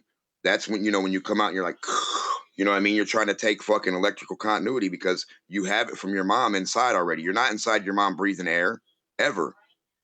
Never. So Are you you wouldn't say breathing it's air because inside your mom? hold on. So you're saying it's not the umbilical cord carrying oxygenated blood into the fetus. It's just that you need a jump start, and that's technically the jumper cable. Am I correct? What you're calling air is electricity from that. Yes, you got power, positive, negative, ground. Yes, and we got that. Then they snipped it. Now your lung pump continues that effect of pulling the electrical continuity from the air, right, around you from the pump. It goes the same thing a pump does next to your bed. Hold on, stop. Hold on, The don't pump mock next him. to your bed is made out of electrical thing. They plug it into the wall, and it's got two plastic tubes in it that just go up and down. That is a pump that pumps electrical continuity to you. That thing is not taking in air. Okay. And now a word from our sponsor, Pfizer. The word he's looking for is prana. Prana. That's prana. What are you talking about? It's called prana, not electricity. There's a word for that. Point out. It's called prana. It's vital force energy, the energy that creates all life. Yeah, but it's called prana. I would like to point out. Isn't that cocktail dressing? I think Sending has more sense than this. Electricity Sounds like doesn't a exist in metaphysical everything. Can you hear, guys? Can you hear preference for the John trying to talk? interpretation of the phenomenal world. Guys, can you hear John trying to get a word out? Can you hear that? Try again. No, it's kind of low. Electricity does not exist in everything. The potential for electricity exists in everything. You all don't know what you're talking about. You are confused. It's okay. But electricity isn't in everything. The potential for it exists in everything. That's not the same thing. Right. No, motherfucker. Water electricity is secondary. electricity. Bitch. Motherfucking Movement does create No, charge. I like that word Movement potential. does That's my create favorite word. charge. That's what I But think everything has. electricity Potential. is secondary. That's what. Hold on, it's not density either. That word potential, the helium balloon, when you force the helium in, you're forcing it under compression. Therefore, it's more dense than the air around it. Plus, you put it in the material, which is the balloon itself, the container, right? And it still rises up. The container itself is more dense than the air around it. So you have two things now more dense than the fucking medium, and they're still rising They're up. not more So dense. They're not more dense. Hold on. The It's material potential. is more dense, but with the concentration of potential. helium within it, with the concentration of helium within the balloon, the overall density of the balloon, the helium balloon, is less dense than the air. Listen, if the plastic's What more you're dense, saying, that's what all you're you need saying is that more my and more phone dense. should go up in the air when I leave it Hold go on, and not fall to the stop, ground. stop. If Why I does say my the word phone fall to the more, ground? hold on a minute, You man. you The have that plastic completely is wrong. all we need. The fucking plastic is all we need. If the plastic is more dense than the fucking air, and I take this plastic and it doesn't float, what the fuck are you talking about? If this helium makes it float, that means the helium has potential, more potential than the air around it, right? It has a different potential. No, it's a It might have an density opposite. issue. It's a density So when issue. you keep The saying air density and displaces the buoyancy, helium it balloon has up to do and the with foam down. magnetism. It's not magnetism, it's a density issue. You cannot affect the air with a magnet. I can wave a magnet around all day and there'll be no effect to the air. Magnets do not affect gases in gaseous form. No, it's not a gas. It's an electromagnetic medium. It's electricity. Air is electricity. What the fuck? So is the helium. It's a certain form. Seriously, guys, this man is psychotic. Come on. Man is clearly clinically psychotic. Air is a potential of electricity. So is water. So is helium. Anything you derive from hydrogen or broke down from fucking hydrogen or whatever you say a byproduct is, like helium, it's a fucking broke down thing, so it's negative. It's inert. It just has a different potential.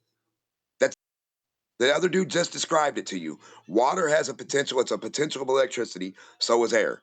So they're both electricity, different potentials of. They're both. What you just said is one of the most insanely idiotic things I have ever heard.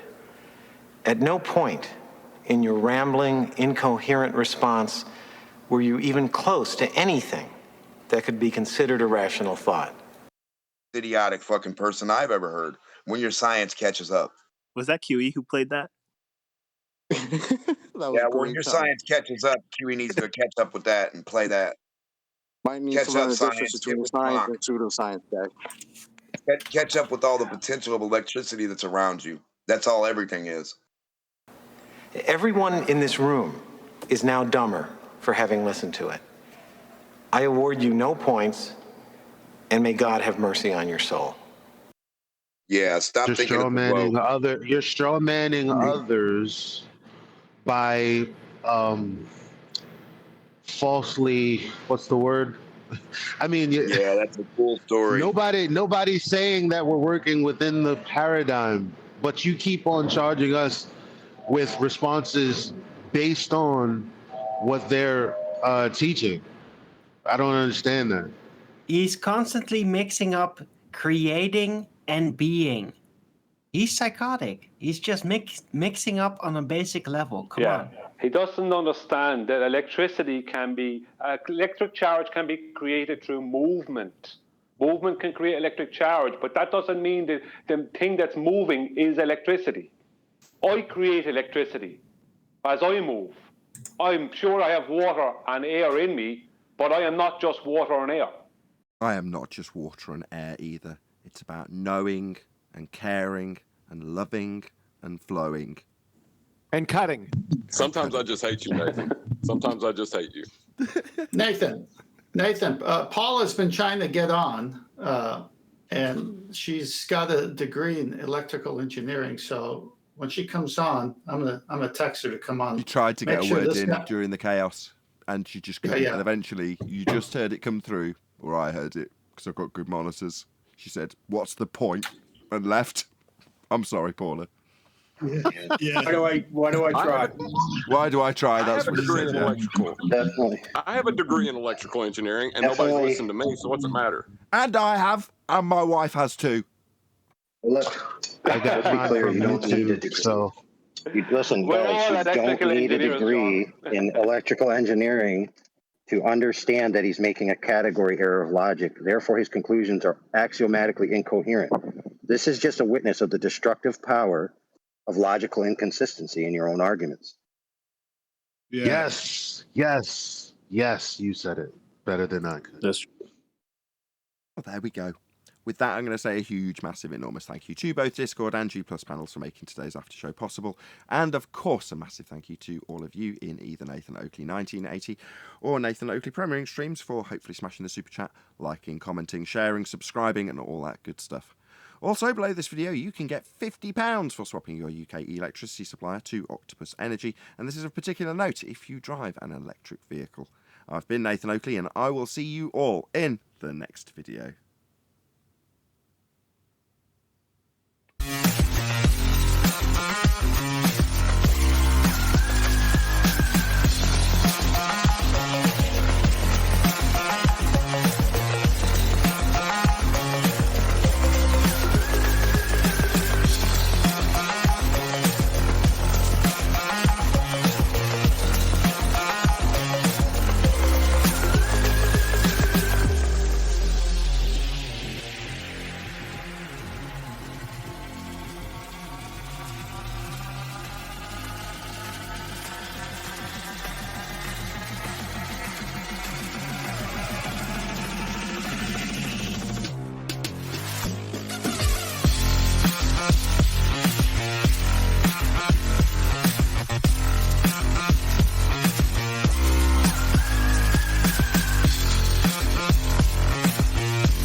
Everyone in this room is now dumber for having listened to it. I award you no points, and may God have mercy on your soul.